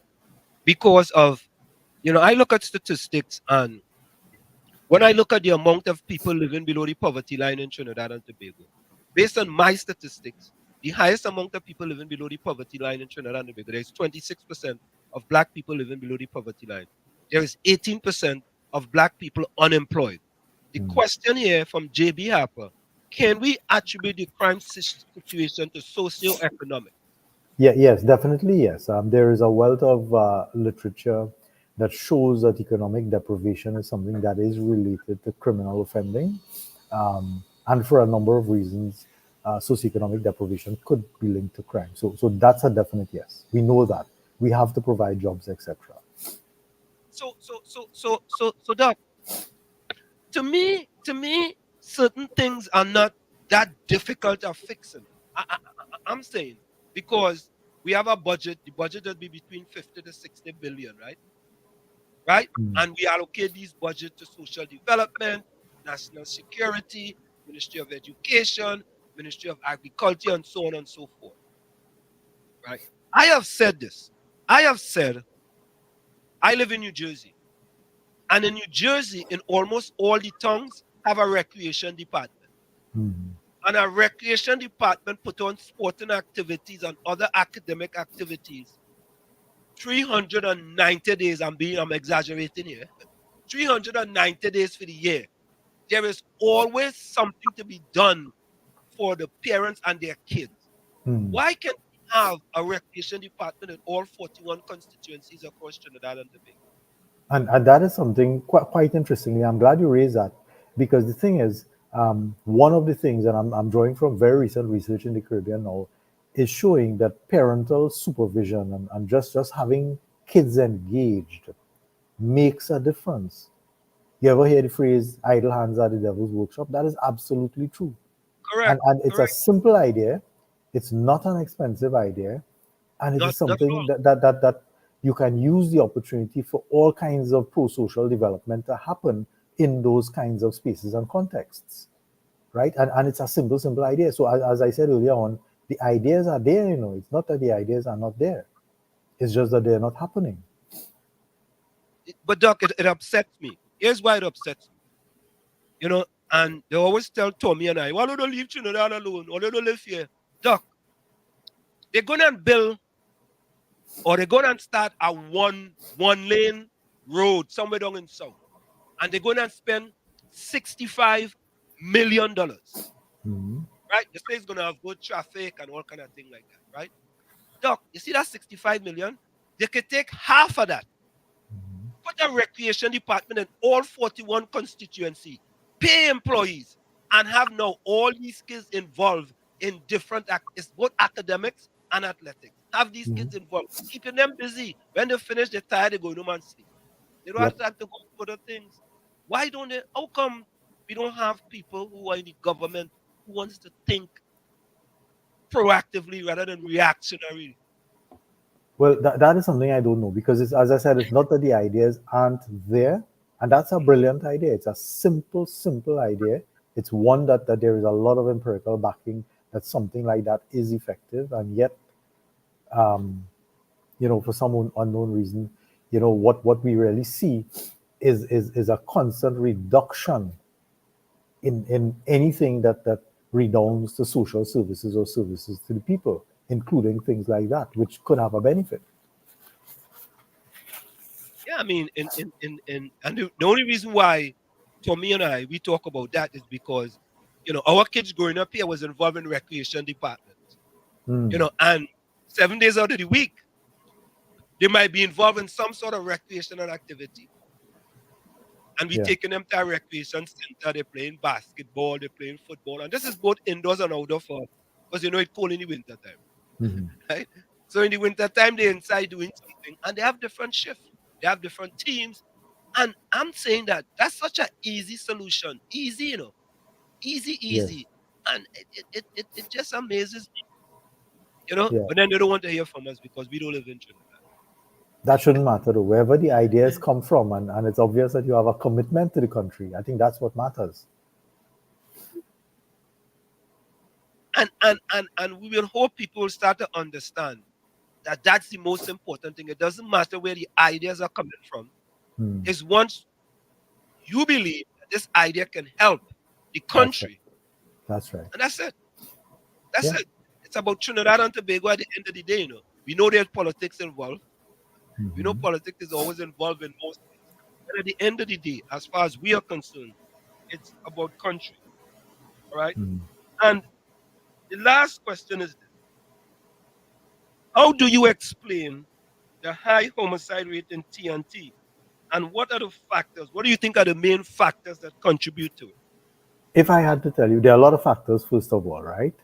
And when you look at the classes of things that result in the bulk of murders, you'd see things like robberies, domestic violence, altercations, revenge killings, etc., that stand out. But the big one is gang violence. 45% of our murders are related to gang violence, and about 98% of murders committed by gang members are committed by firearms, right? So the situation is a very complex one. There are a lot of drivers, but if we had to isolate a few of the big ticket items that we really wanted to tackle, I would say gangs and firearms would be two of the things. But then we need to do other things as well, such as, for instance, Caller, hold on. Hold on. Mhm. Go ahead, Doc. Go ahead, Doc. We just have a caller. Go ahead. Right. But we do need to do other things because, as I said, for instance, domestic violence results in a very good proportion of murders as well. So it really points to the need of training of people, so that relationships could be better, etc., so that there could be services for persons who are victims, so that it doesn't reach the point where somebody gets killed um, as a result of a domestic violence incident. So there are a lot of drivers when it comes to the murder situation, but as I say, the big ticket ones, firearms and gangs. Caller, welcome. Go ahead. We have Dr. Good night to you. Good night to you, Wall Street. And good night to you, Uncle Tony. And good night to you, Mr. Seepersad. Dr. Seepersad. Good night, Yeah. Go ahead. Dr. Seepersad. Good night, Trinidad and Tobago. You know, Wall Street, it is nice when you bring people to educate the people of the Republic of Trinidad and Tobago. I give that 10 out of 10. But, farmers, it have the animal farmers, the one that just mine cattle and them. Sometimes they just cut out the horn so that the animal won't butt them and thing now. And in the Republic of Trinidad and Tobago, we have to do this. No gang and no block, no way in the world can operate and build empire with all the system support. They must have law enforcement support for that to happen. Because if the police and them want to get rid of all those violent crime in Trinidad and Tobago, they could stop that. They could stop that. They have ways to stop that. And we have to tell them, because Dr. Seepersad, for the past 10 years in the Republic of Trinidad and Tobago, we give national security over $60 billion. Nowhere else in the Western Hemisphere get that kind of money in national security. And every year, we crime statistics go up. When we watch news as a citizen of the Republic of Trinidad and Tobago, when we watch the news and we see these little boys and them with these big guns, it have a police station, 2 miles, mile and a half away from these communities. And these things still happening. We should ask the Prime Minister and the head of the National Security Council why it is they're not doing anything about crime. And when we look at the crime statistic, which part it happening? It happening in the PNM areas that we've got the PNM control from 1956.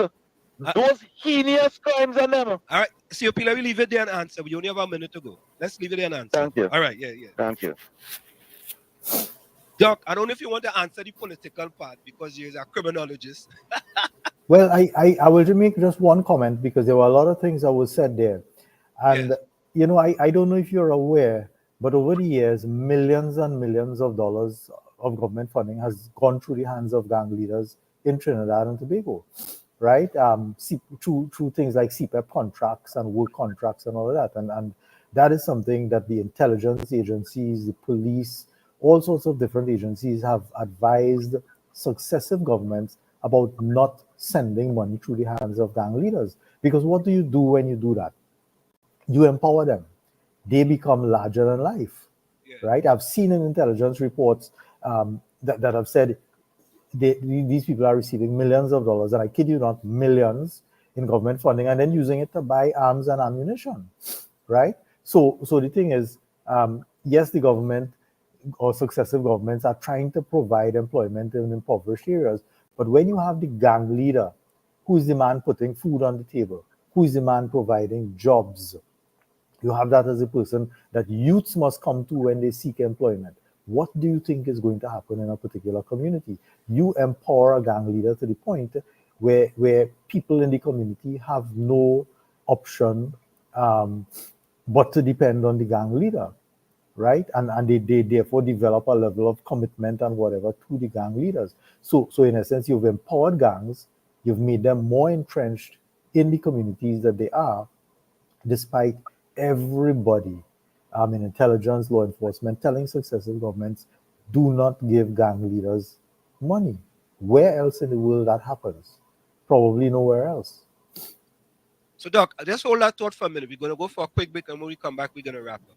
Of course, we have with us tonight Dr. Randy Seepersad, criminologist, Dr. Randy Seepersad. We're talking about crime initiatives in Trinidad and Tobago. What are some of the things we can do to stem the time of crime in Trinidad and Tobago? Stick and stay. We'll be right back after this short message. You're listening to WZYE 95.9 FM. You are listening to WZYE LP 95.9 FM, the most influential name in Caribbean radio in the tri-state area. Broadcasting from East Orange, New Jersey, the most influential name in Caribbean radio, WZYE 95.9 FM. We are back with you. It's In the Village with the DAT Triplets on WZYE 95.9 FM. We have with us tonight, criminologist Dr. Randy Seepersad, and he has joined us. But Doc, this is the thing, right? We know what's causing most of the murders in Trinidad and Tobago. As we said, 45% comes from the gangs, right? Right? We know that as a government, you cannot continue to put money in the hands of individuals who are going to recruit people, right, in order for them to be involved in nefarious activities. Mm-hmm. Why does the government continue doing it? That completely baffles me, because honestly, it's something that even a child will be able to tell you doesn't make sense. And successive governments have done it. So honestly, there's just no logic behind it. They're trying to provide employment to communities, but there are other ways to do it. You just simply don't put money through the hands of gang leaders. So I do not have an answer for that. That is utterly baffling to me. That's really kind of surprising, because I think that could be a big start. But as I said previously, is it that the toothpaste is already out of the tube and they can't put it back in? I wouldn't say that. I would hope that is not the case, to be honest. But no government have been able to solve it as yet. I know. You're right. Right? So you think it's an easy solve, or it's a very difficult solve? No, it's a difficult solve, but it's not an impossible solve. Okay. I mean, we don't have that problem in the United States of America. So here's a question for you, Doc. Do you feel safe in Trinidad as a criminologist, speaking about solutions to curb crime? Yes, I do. I do feel safe. You do feel safe? Okay. Mm-hmm. Okay. Doc, I'm a sidetrack here a little bit. Doc, at one time, we who lived in New York, especially in Brooklyn, back then we had serious crime problems in Brooklyn. Serious. You couldn't ride the train at a certain hour in the night. You used to look behind your back. It appears to me that, I'll be honest with you, I will feel safer in Brooklyn or Manhattan or the Bronx or in different parts of New Jersey than I will feel safe in Trinidad and Tobago today. Why do you think I have that perception or that reality? Well, I think you would be the better one to answer that question. Well, no, because I'm telling you, I was never ever apprehensive to come to Trinidad. Every year I come to Trinidad for Carnival, Okay. but I am somewhat apprehensive now because. Things have gotten worse. That's a fact. So you admit that things have gotten worse. Oh yeah, I mean everybody. I think every statistics are very clear. Things are getting worse. But Doc, when are we gonna get some solutions? It's 2 years running now, you know. There's no pandemic. 2 years running now, no pandemic. When are we gonna get solutions? We have the solutions. It's a case of lack of implementation. That's the problem. So we had to get people who go implement it then. That's what I would say. Yeah. Okay. But Doc, I gotta admit to you that we really are happy, you know, because we have put things on the table, and one big thing we come out of this, Doc, that I like very much is that you agreed with our idea with respect to recreation department. We've been pushing that idea now for years, pushing it, trying to tell them, all you do go and spend $500 million on the Red House, Doc. $500 million, you know, right? They spend other millions. Doc, they have a campus. You know about that, Doc? The campus was empty. Where they will spend over 500 or 600 million and it's still empty, Doc. I mean, you know, Doc, we are real money to waste in Trinidad. Apparently so. Yeah, we have money. Doc, we spent 120 million on Nikon. And Nikon has not produced anything for the government of Trinidad and Tobago as yet. And that's US, you know, 120 million US. Doc, I mean, I hate to give all these statistics because I just do all this homework, you know, because I know when people like you come in, we have to be ready, you know, Doc. Yeah. But Doc, I want to say we really thank you so much for coming and joining us. And please, you know, we don't want you to be a stranger because we think these kind of discussions are important. I mean, you know, I know you just get another program. When you come here, we just want to keep you for an hour because we want to delve into certain subjects, you know, and get an idea of, you know, the things. So Doc, before you go, give us, in your estimation as a criminologist, give us 3 solutions you think with respect to the crime problem in Trinidad and Tobago. So I would say put programs in place for youths, including very young youths. Another one, I would support very strongly that issue of services, supervision, after school supervision, etc. That's a very, very nice one. And the next thing I would say is improve technology and training for the police service. Doc, I thought you would have said have more police on foot in the community, meeting and touching the people and becoming familiar with the people, and much more social policing. Yeah, I mean, I am definitely supportive of that as well. Absolutely. Because that worked in New York. We see that work very well in New York. Yeah. And in many other places as well. Absolutely. Will you ever believe in the broken windows theory, if you know of that? I am familiar with it, and yes, there is empirical support for it. Definitely empirical support for it. In fact, there's some research that USAID is doing right now in the Caribbean, and there are variables coming out of the broken windows theory that are linked to violence in the Caribbean.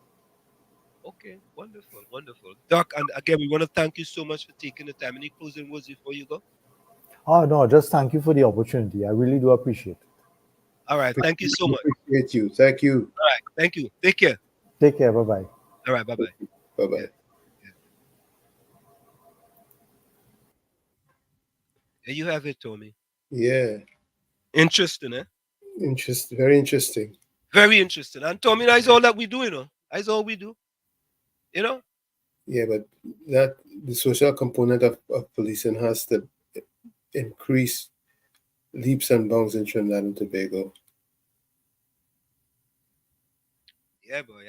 Tommy, Tommy, I was shocked about something. I'll be honest with you. I was shocked that he's a criminologist and he agreed with us regarding recreation departments. Absolutely. That is something that has been tested, tried, works. There's no question about it.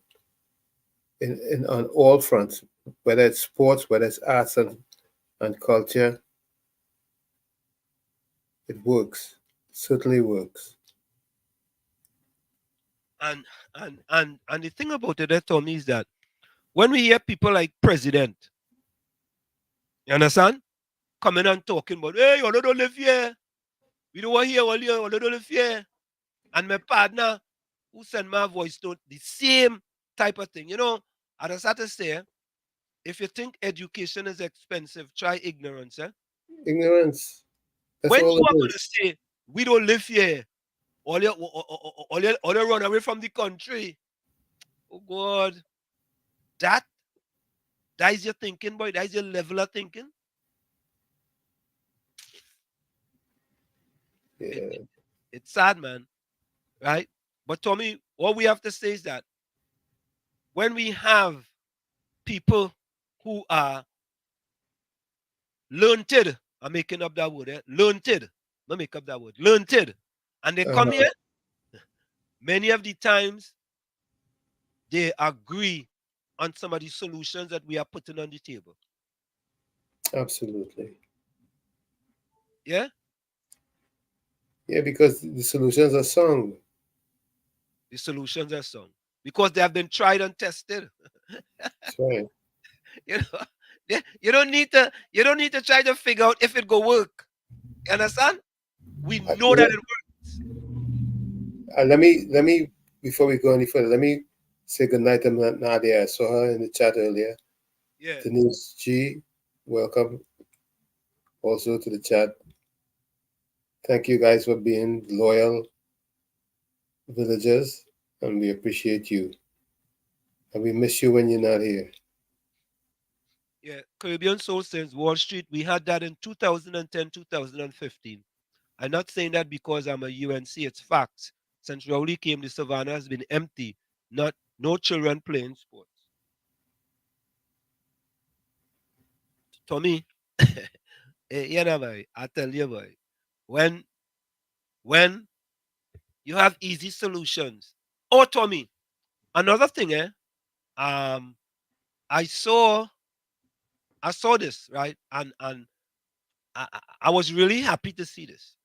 Let me see it here.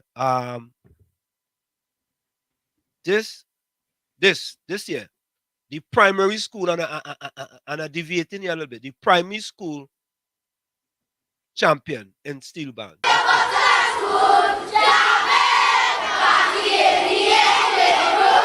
After months of hearing their schoolmates practice their steel pan rendition of Olatunji Yearwood's Engine Room, it was no surprise that they knew the song so well. It was also why the young panists, despite their exhaustion from Sunday's victory, came out to celebrate with their peers on Monday. Yesterday, our pan side took part in the National Junior Panorama Championship, primary school. And of course, for the 12th time, St. Margaret boys are the winners! Captain of the band, Stephen Guevara, admitted that he felt butterflies as they pulled the steel pan racks on the stage. But from the moment the clock started, that fear went away. I was feeling nervous but excited at the same time because all the other bands played well, but when we were on that stage, we just felt an energy and knowing that we was going to win. Young panelist Andel Edwards said he was happy that their hard work paid off. Most of us were not ready, but by the time for January, we was ready.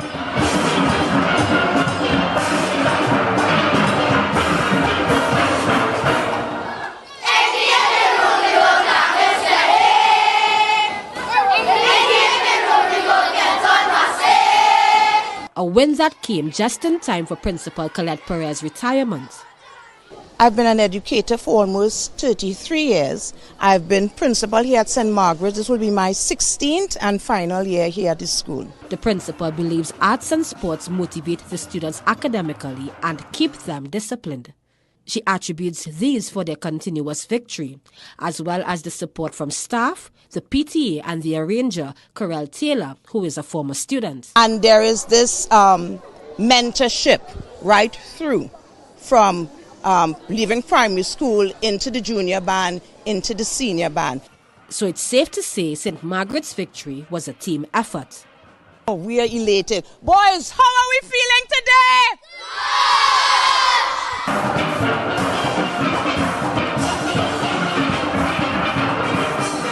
Carissa Lee, CNC3 News. Tommy, you what the Prince and sports. Yep. The solutions are there, no, Tommy? It's all right there. They are right there. The solutions are right there. And the thing is that the thing is that we have such an exciting instrument. Yeah, the solutions are right there, man. You know, and it's funny that they have a junior band and they have a senior band, so you could graduate now. Yep. You know, if you want to be in it, you know, you have to practice and you have to work hard. I always tell people about our program, Part for Personal Development. All we have had is high achievers out of our program. Everyone is a high achiever out of our program. I mean, the amount of masters and doctors, we have 2 doctors out of the loop, but we have a whole lot of masters. Yeah, and Tommy, the great thing too is an all-boys school. You see? Yep. It's an all-boys school. Yep. You know, so listen, the examples are there. The examples are there. You know, when I see that, I say, boy, I like that too bad. I like that too bad. Right? And it just shows you that if we have and listen, this is not about the government having to do anything or the government having to do this. My belief is that the government doesn't have to do everything. I don't believe the government have to do everything. But you know what, Tommy? When you're taking taxpayers' money, they should see some benefits for it. Agree. They should see some benefits. Like the lady who called last night, Tommy. Right? They're going to take $2,200 from you. Right? Are you going to see improvement in your roads? Are you going to get water 24/7? Are you going to get electricity 24/7? Look, Dr. Seepersad, current gone. Wow. And that just happens, eh? Yeah, it just happened. Whether there's bad weather or not, it could just happen. Yeah, the current just go just so. Just so. Water and electricity. Water and electricity. So I mean, for electricity to go first, a storm had to come, a tree had to fall on a line. Exactly. That's something. It has to be something very serious. Very, very serious. Tommy, I remember one year I was in Trinidad for Christmas. And I think they had a storm. And Tommy, we went without about a week without any internet. No internet service. None. None. You understand? Yep. I do get it. Yep. Yeah, the Caribbean Soul the commercial tax, but they ain't collecting that no time soon. They ain't collecting no commercial property tax soon. Eh? They ain't collecting that soon. But Tommy, another good thing happened at You know, Tommy, when I listen to the politics on radio, they're talking all kind of thing about the crime talks that the UNC has initiated, right? Oh God, well this one is in the parliament and he in jail. How they want to come and talk crime for people who sitting in the parliament and they indicted and all kind of thing like that, right? And I'm asking myself that, and the opposition is supposed to at least look like they're doing something, or they're just supposed to sit down there and not do anything. I mean, I'll be honest with you. I find the opposition, they could have done a much better job with respect to property tax. Yes, I I find agree. they dropped the ball on the property tax. Totally dropped the ball. And they should have done a much better job educating the people, because the Minister of Finance stand up in Parliament and said 2.7%. Opposition should have corrected that. I think the opposition is weak in a lot of ways. They should have done the research in throughout the Caribbean and shown the public, shown young public what our neighbors in the Caribbean are paying. So at least I agree with that. I agree with that. you see, it's really I feel sorry for the citizens of Trinidad that on either side, whether it's yellow or red, they really don't have good representation.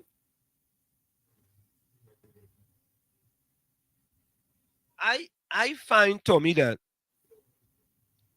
there are issues that happen in Trinidad and Tobago that the opposition should be more proactive Absolutely. in their stance with respect to these situations. And I find there are times when they are too silent. Yeah, and they don't show that they're Right? astute enough And the with issues that they're honesty. picking. Yeah, Say they that don't. again? I said they don't show that they're too astute with many of the issues that needs to be addressed. Yeah. I mean, there are certain issues as I see because Tommy, I have to be honest with you. We are the ones that have ran with this property tax issue. We have run and we have started from the beginning to tell the people that everybody, especially those disadvantaged people. Tommy, think about this, right? You know, I thought about this. Tommy, think about this. You know, the minimum annual rental value is 18,000, right? Yes. So that is $1,500 a month, right? Right. Right. Okay. So Tommy, think about this. And I like to use Chumaka Clavantil. If I live in a 2x4 shack in Chumaka Clavantil, you telling me that you are telling me I could get $1,500 a month for my 2x4 shack and I had to pay property tax based on that? No, let's even go up to my neck of the woods. I live in a shack in Salibia. Right, a shack. Yeah. You telling me that the rental value of that is $1,500 a month? More than that. More than that. Salibia you're talking about, you know? What Yeah, I tell them, but that's the bush. That's no, country, location, boy. That's location, boy. country. Eh? Country. That's location in the country, Salibia, man. Yeah. The beach right next door there, Tommy. Come on, man. Yeah. All right. Location. Okay. You could rent that to somebody coming from America for maybe $2,500 a month. Oh yeah, for how long? Eh? All year round? It only had to be 1 month. It only had to be 1 month. Okay.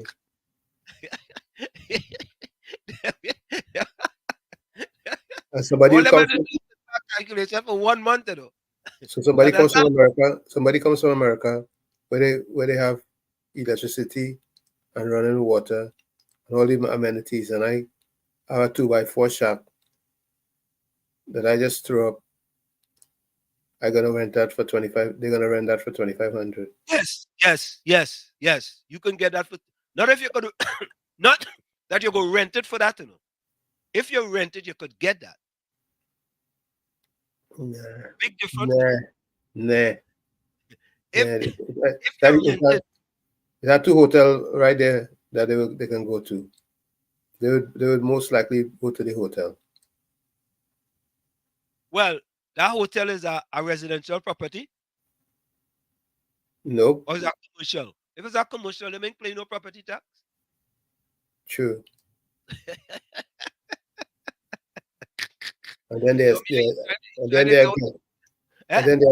there are some guest houses that they can go to. Well, guest might be commercial property. Well, if I have a guest house, I want it to be considered a commercial property. Right? And when time comes for you to put tax on it, I'm making it into a residential property. Eh?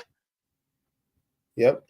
You know, it's amazing that the opposition never saw it fit to push for commercial property to be taxed ahead of residential, and so many little things, man, that it makes me wonder who really cares about Trinidad and Tobago.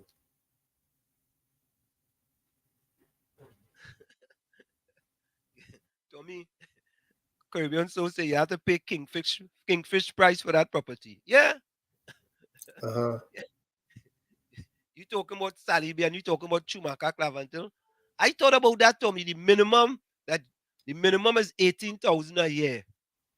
Annual rental value minus your 10%. Right?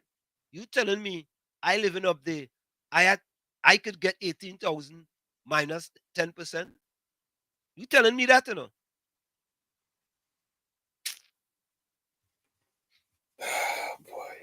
Boy. I don't know. I don't know, Tommy, boy. We something wrong, boy. Absolutely. Seriously wrong. Something wrong. Well, let me play this song, eh? Yep. Play it. Let me play this song. Love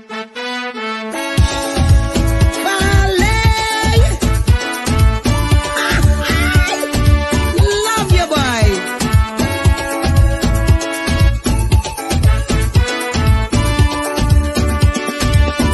How much more of this man we have to bear? Since man in dying torture each year. The never-ending story just continue. The disrespect and arrogance he put in with through. You can't even take care of Trinidad. One cross Tobago playing your mad. You born there, nobody want to see you. Trying to tell Valley what to do. Mind your damn business. That's what Valley say. Mind your damn business. Is how you running this PHA. Mind your damn business. You don't have no say here in Tobago. Mind your damn business. Why take your goat, your sheep, leave and go? It's not we don't like you. You're too damn fast. Mind your damn business, what Valley say. I will run Tobago my way.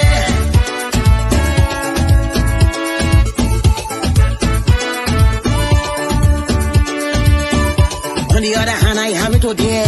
The one called Watson won't disappear. Saying I hijacked the THA.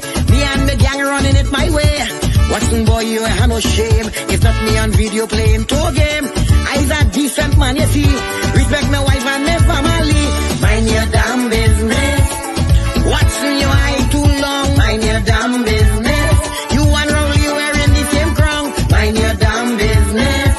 Why you make Tobago feel low? Mind your damn business. Everybody see where you had your toe. It's not we don't like you. You're too damn fast. Mind your damn business, what Valley say. Are you running this PHA? Why? Bacchanal.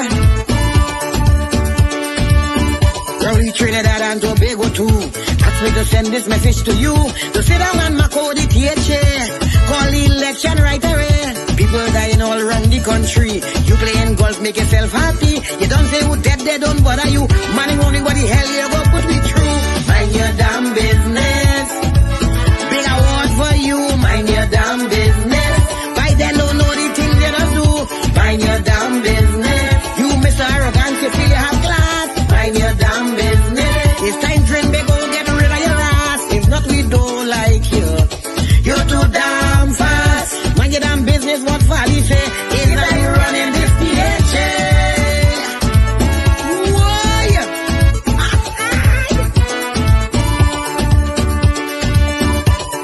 Stand up and talk to we. You ain't go take them chance with Fally. He is a no-nonsense man, you see. Trying to stabilize his country. But because it's Trinidad and Tobago, you tell yourself you gotta run both show. What's the name with you? You still in the hotel looking for your shoe. Mind your damn business. Even your first lady in Bacchanal. Mind your damn business. With the handsome Indian from Caratal. Mind your damn business. You might go in but you just can't see. Mind your damn business. How much be hoovering around your honey? It's not we don't like you. You're too damn fast. Mind your damn business, what Fally say. This is my DHA.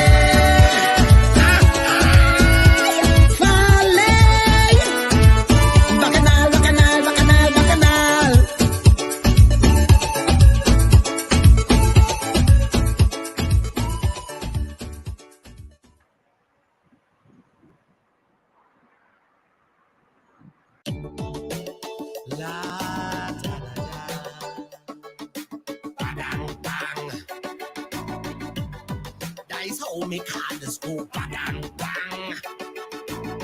Every time I hit a pothole, must pass inspection. Check all the brakes and suspension. Road so bad, mashing up the car, but they want to charge for inspection. Stick at Trinidad. It's not a real place. Yes, we have a big pitch lake on the road, and them it never paid. It's not a real place. Protest for that you would never see unless it's ketchup in KFC. It's not a real place. La da da. Watakwan. Jamaican partner tell me Watakwan. I'm going on bed boy. He said no boy. 5 months calling Wassa, fix the pipe by the savannah. Water waste him, no look what go on. I can't wash my head or me ding dong.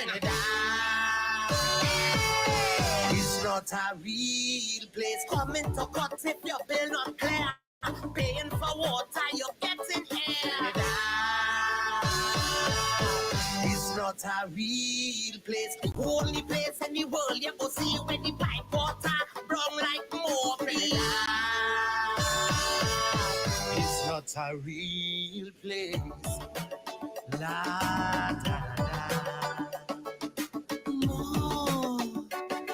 If you hear me gas tank born, I ready putting on. No free propaganda. This thing making me shame. Ever since the subsidy passed, even Trinidad killer shut down for years. It's not a real place. Can't afford gas too high. Better buy a horse and learn to ride. It's not a real place. Used to think God was Trini, but I feel he moved to our next country. Trinidad. It's not a real place. La da da. Bodo. That's the sound of gunshot. Bodo. Right now, Trinidad hot. Top 10 will ranking with crime. Nowhere safe because of them slime.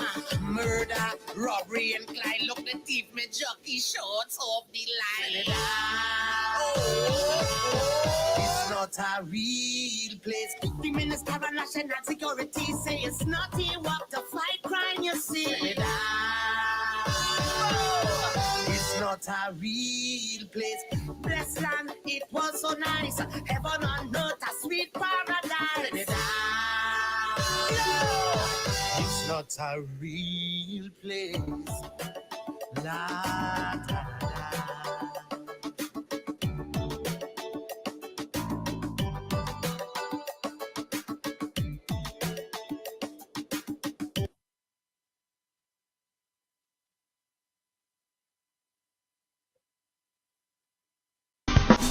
Once upon a time, this country was sweet. People could align freely on the street. Whether it was north or south, you could always walk without the fear of molestation and intimidation. We had no money, but used to live right. People used to be just poor and polite. It didn't matter what. We were always taught you have to honor your mother and father and then love thy neighbor. Now honor and respect gone through the door. Living in a state of undeclared war. Youths are kid like they insane. Parents want to abstain. Shouting out, don't call me name. I ain't taking no kind of blame. Something happened along the way now. Honesty was simply thrown overboard. This is madness, madness, this is madness, total madness. Something happened along the way, morality we can no longer afford.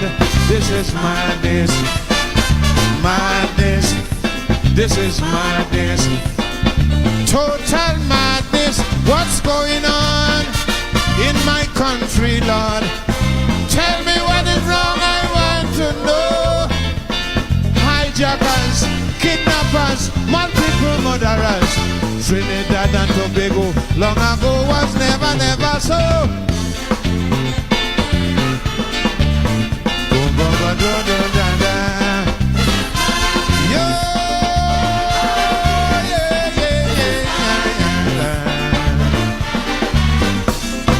People used to go in to sleep anytime with the window open, no worries but crime. Because the burglarizers, the peeping toms and the mischief makers were all behind bars. Now the murder rate gone up, I ain't telling lie. Like the crime wouldn't stop, don't care how we try.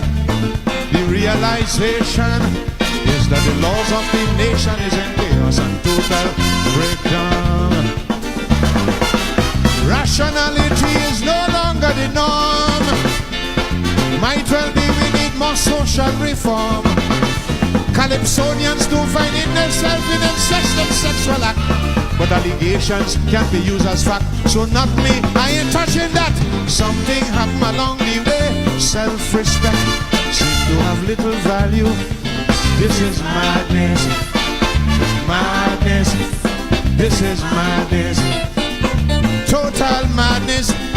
Something happened along the way when intellect cannot resolve an issue. This is madness, madness, this is madness, total madness. What is going on in my country, Lord? Tell me what is wrong, I want to know. Disrespect, contempt, decent people cannot cope. Even the judiciary losing hope in the battle against the crime and dope.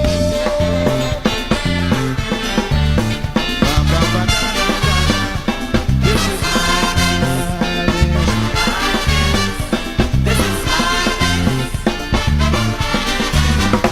we could make the case here was paradise.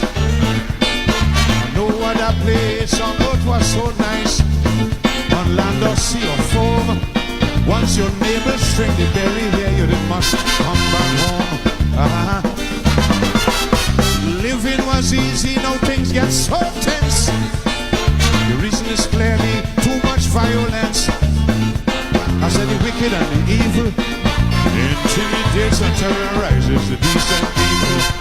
Oh, but the oil and the other resources still doing well. Carnival, calypso, steel band still weave a spell. But it's happening when you realize the fear you can't dispel. What was once a paradise nowadays is just a living hell. Something happened along the way. Dignity seems to be sick and forlorn. This is madness. Madness.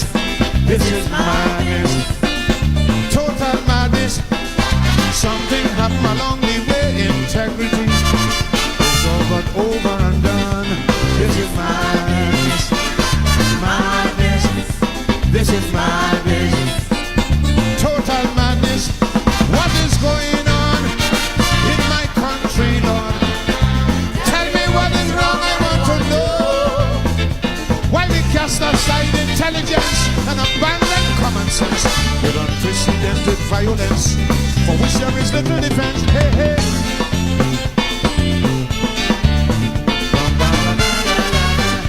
This is madness. Oh God. The sorrow and the pain revealed in this song. By the things that I'm saying, I wish I was wrong. Because you must admit that it don't make sense to wash your dirty linen in public. Tell me where to hide it. Mama is a matter stop, so take this advice. It's time you wake up and open your eyes. Bring back the good old days. Let the Lord be praised and leave the devil and his wicked evil ways. Oh, the nation's youth must know they mustn't stop trying. Talk the truth to them and cut out the lying. Leaders must be circumspect and guidance must be shown. Youth must use the intellect for a happy future of their own. Something happened along the way, the unrighteous. Now is the rich and famous. This is madness. Madness. This is madness. Total madness. Something happened along the way, your protective force. There's no example to us. This is madness. Madness. This is madness. Total madness. This is madness, Tommy. Madness. This is madness. Total madness. Total madness. The times have changed drastically in Trinidad and Tobago. Caribbean Soul says, this morning they found a guy body in a river, dead with his hand tied, not too far from where I live. Tonight I alive, tomorrow I could be dead. This is Trinidad State right now. Criminals not going after the rich only again. Anybody could fall victim. Wow. As Pharaoh said, this is madness. Mm-hmm. And we go back. We go back to what was said, Tommy. Right? Tommy, you think when politicians make statements, you think they think about the future when they make those statements? You know, it's the most difficult mind to try to get into is a politician mind. You know?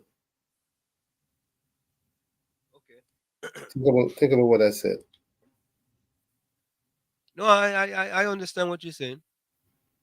Because politicians would say whatever, whenever. So then I can't be a politician then, Tommy. Many of us cannot be. Or we can No, learn. We can learn. Yeah, we can learn if we would just have to act accordingly if we decide that we want to go down that path. I will just talk the truth. What did Jeff Bezos say happens about truth? Those who tell the truth? Truth mechanism. We need a truth mechanism. No, but he said those who tell the truth. Yeah, you can get slayed. Okay.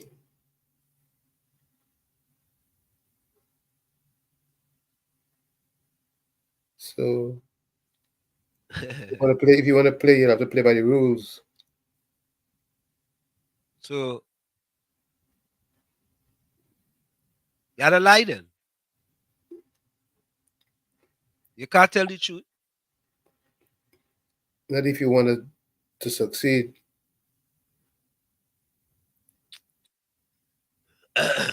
I think they could change the narrative. They could change it. I think they could change the playbook. Listen to Jeff Bezos. We humans are not really truth-seeking animals. We are social animals. Yeah, we are. And, you know, take you back in time 10,000 years and you're in a small village. If you go along to get along, you can survive. You can procreate. If you're the village truth teller, you might get clubbed to death in the middle of the night. Truths are often, they don't want to be heard because important truths can be uncomfortable, they can be awkward, they can be exhausting, impolite, yes, all that kind of stuff. Challenging. They can make people defensive, even if that's not the intent.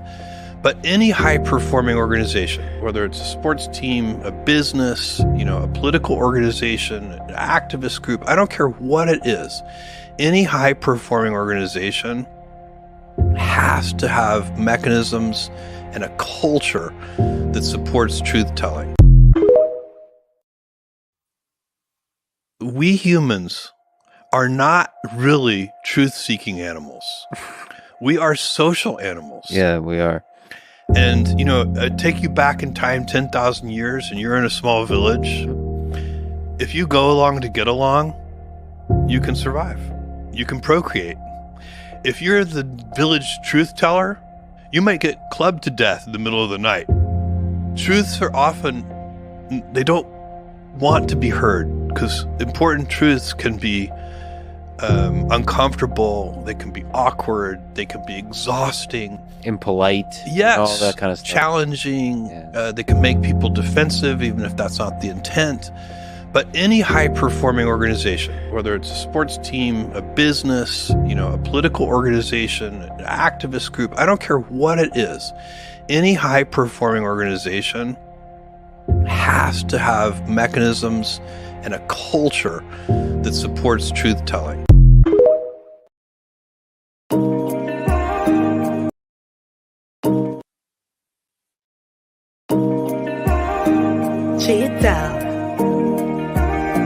Hello. Let's start the road march conversation. Mashing up is my business, better, much more. That is my only interest, I'm playing balls for sure. Some people they saying, they're ready to misbehave. Some people they saying, they're ready to cross the stage. Show me a hand, if you're in the band, and you is a fan, let's mash up the land. Show me a hand, if you're in the band, on my command. Everybody drip. Everybody drip. Aye, to the soca drip. Everybody drip. Aye, aye. All your drip down so, down so, down so. All your drip up so, up so, up so. I said drip down so, down so, down so. All your drip up so,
all my years in the business, please.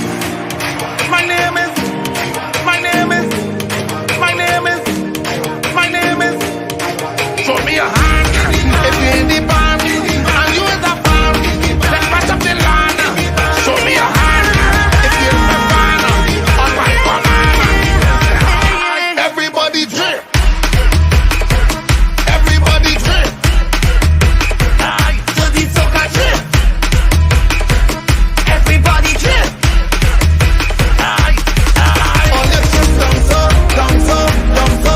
All your drip up so, up so, up so. I said drip down so, down so, down so. All your drip up so, up so, up so. All you come in the band and drip down. Play a mass and drip down. Come in the band and drip down. Bump around and drip down. Put up the flag and drip down. Bump around and drip down.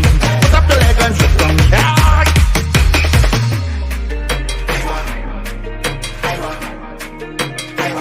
Cheat down.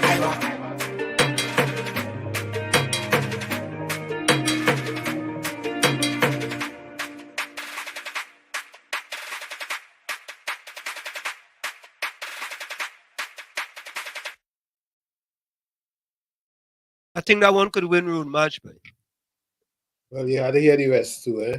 You can't jump to the conclusions here. It has the potential, but you have to hear it has the potential. Huh? it has the potential, but you have to hear what else is there. You know, it's funny, eh? When you're up here and Carnival come, you just think a song big up here. But when you go home, it have other songs bigger than that song, you know. Yep, you just had to hear. You just had to hear what's going on. Yeah, you gotta be on the ground, man. You have to be on the ground. You cannot be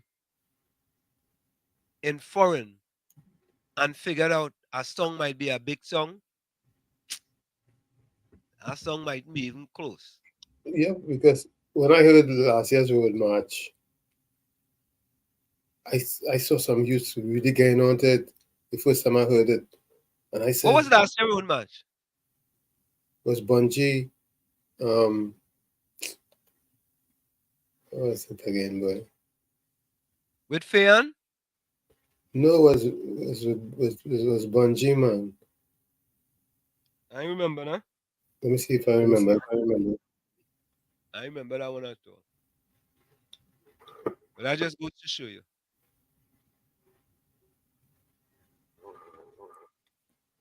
I can't remember. I trying to brains because it's different to long time, man. Long time road match used to stick in your head. Yeah.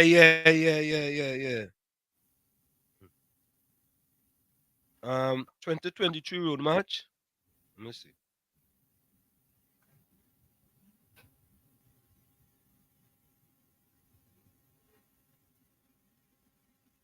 $2022 Bungie Garland.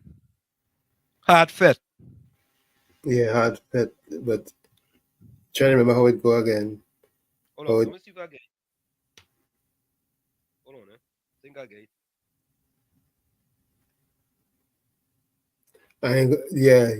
He ain't going to the small fit. Yeah. Congratulations are in order for the new Road March champions, Ian Bungie Garland Alvarez and Fayan Lyons Alvarez.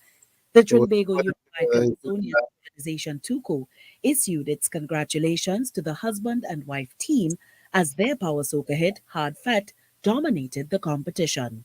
The song played 135 times.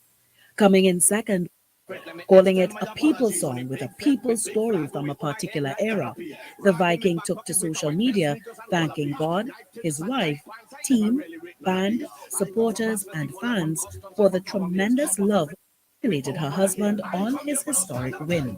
And soca songstress Nyla Blackman also sent her congratulations to the Road March King. All right. Hard Fet, boy. Here come here, let's stand up. Yeah.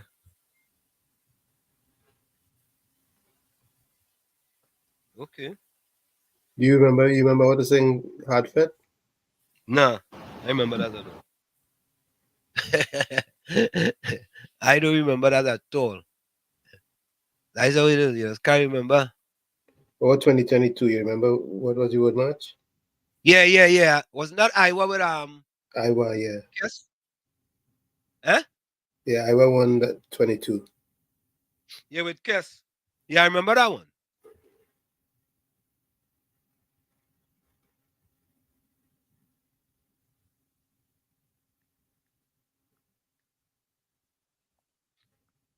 Yeah, we did. All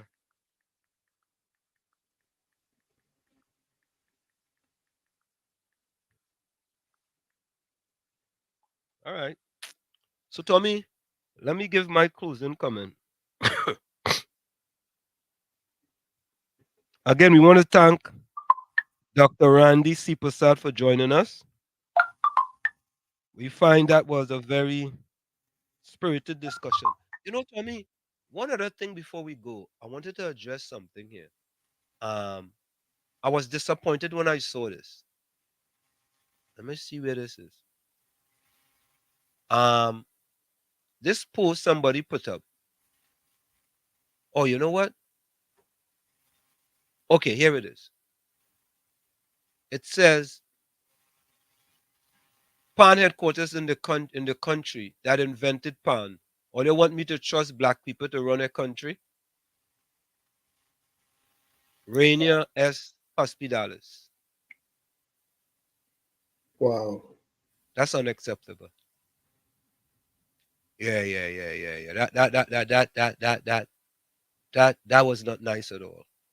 And then, Tommy, Massey Holdings spent, listen to this, $24.4 million to acquire a warehouse in Jacksonville, Florida in October 2023, 10 months after it paid $47 million US to purchase Rose IGA, a chain of 7 supermarkets in the town. 7 supermarkets in the town. 47 million US. You know?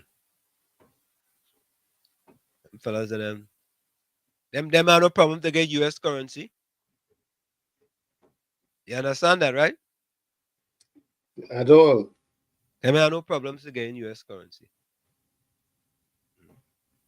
Yeah, Eiley. Tommy. And we go address that. No soca monarch this year, boy, Tommy, boy. You gotta be kidding. Yeah, no soca monarch. You mean the government couldn't find that money, boy? You know, a fella getting a little enners, boy. A little fella now coming up getting a little enners in soca monarch. And the government didn't see fit to find that money wherever it is, boy. Oh God. Boy. That's sad, boy. That's sad. You couldn't find that money. Folks, put closing comments in the chat. Caribbean Soul, Hailey, Nadia, Takesha, Captain. Nemola, if you're still there, Dinesh G. Mean Gene. What Mean Gene say there? Wall Street, these things are in place in the DMV and crime is still ridiculously high. Okay. Rajvi. Hey, Rajvi, welcome, boy. Robert Chan, if you're still there. 3 persons confirmed killed tonight in Paradise Heights, Mova, by men dressed in police uniform. Right? Folks, we're going to go for a quick break and we'll be right back. Don't go nowhere. Stick on states in the village with the DAT Triplets on WZYE 95.9 FM. We'll be right back after this. You're listening to WZYE 95.9 FM. You are listening to WZYE LP 95.9 FM, the most influential name in Caribbean radio in the tri-state area. Broadcasting from East Orange, New Jersey, the most influential name in Caribbean radio. WZYE 95.9 FM. We are back with you. It's in the village with the DAT Triplets on WZYE 95.9 FM. We come to every Tuesday and Thursday from 7 to 10 p.m. That's Tuesday and Thursday from 7 to 10 p.m. Tommy, my closing comment is by Martin Luther King. I have decided to stick with love. Hate is too great a burden to bear. I have decided to stick with love. Hate is too great a burden to bear. From where I said this is it, the clock on the wall said that's all I like to say, but I've got to go. Remember, hard work beats talent when talent does not work hard. And for every 60 seconds of anger, you lose 1 minute of happiness. And remember, your circumstances may determine who you are, but you are responsible for who you become. Right, Tommy? My closing statement is from Gautama Buddha. It says, conquer anger with love, evil with good, meanness with generosity, and lies with truth. Like I always say, you have to become the change you want to see. You, the man in the mirror. However, if you look in that mirror and you don't like what you see, don't blame the mirror. Never look down on a person unless you're giving them a hand up. Love you all. Be safe. Remember, safety. That's our key word for this year. Be safe. See you next session on Thursday. Tommy, we partner Larry. Does always come in at the end of the program, man. Larry, thank you, man. Larry may have been listening and just No, he was listening. He listen. You know, he does listen, boy. You know, Larry now in the land of sun and fun, Florida, boy. Hey. Huh? Partner in Florida, boy. Yeah, hey. That's where it's at. You don't Larry, have to worry about snow. Larry, big time entertainment one, boy. You don't have no snow days anymore. You don't get snow in Florida? I don't thought know. you get snow in Florida. Oh, yeah? No? I don't think so.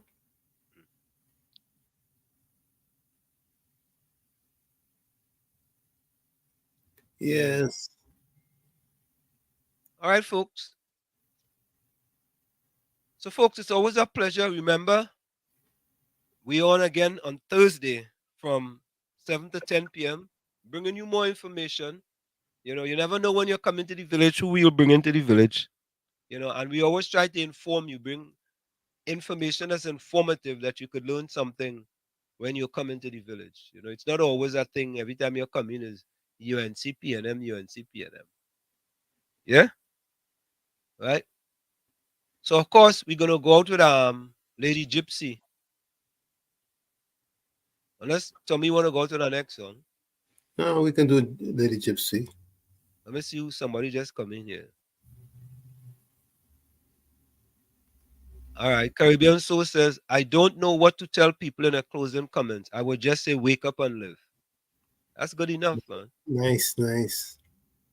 Yeah, that's good enough. Wake up and live. You understand? You know, we have to live regardless, you know. Yep. Regardless of who run in the country, you still have to live. Yep. You still have to survive, man. You know? We would like politics to be, we like the politics to be better. Right, Tommy? I think so. Of course. Where there's life, there's hope. Where there's life, there's hope, yes. All right, folks, we out of here. Lady Gypsy taking us out. Love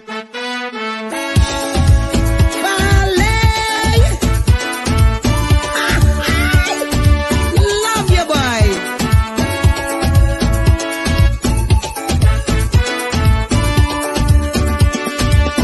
How much more of this man we have to bear? Since man in dying torture is here. The never-ending story just continue. The disrespect and arrogance he put in with true. You can't even take care of Trinidad. One cross Tobago playing your mad. You want me, nobody want to see you. Trying to tell Valley what to do. Mind your damn business. That's what Valley say. Mind your damn business.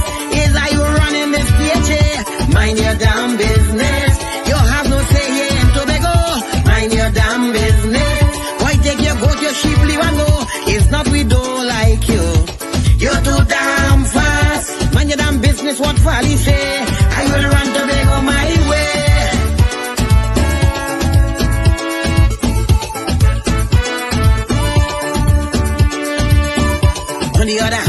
today. The one called Watson won't disappear. Saying I hijacked the THA. Me and the gang running it my way.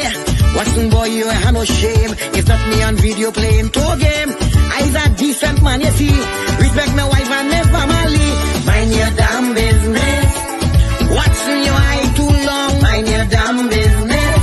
You and Rowley wearing the same crown. Mind your damn business. Why you make Tobago feel low? Mind your damn business. Everybody see where you had your toe. If not, we don't like you. You're too damn fast. Mind your damn business, what Fally say. And you running this THA. Why? Bacchanal. Rowley, Trinidad and Tobago too. Ask me to send this message to you. To sit down and mark out the THA. Call the election right away. People dying all around the country. You playing golf, make yourself happy. You don't say who dead, they don't bother you. Money only what the hell you go put me through. Mind your damn business. Big award for you. Mind your damn business. By then don't know the things they don't do. Mind your damn business. You Mr. Arrogant, you feel you have class. Mind your damn business. It's time Trinbago get rid of your ass. If not, we don't like you. You're too damn fast. Mind your damn business, what Fally say. Is that you running this THA? Why?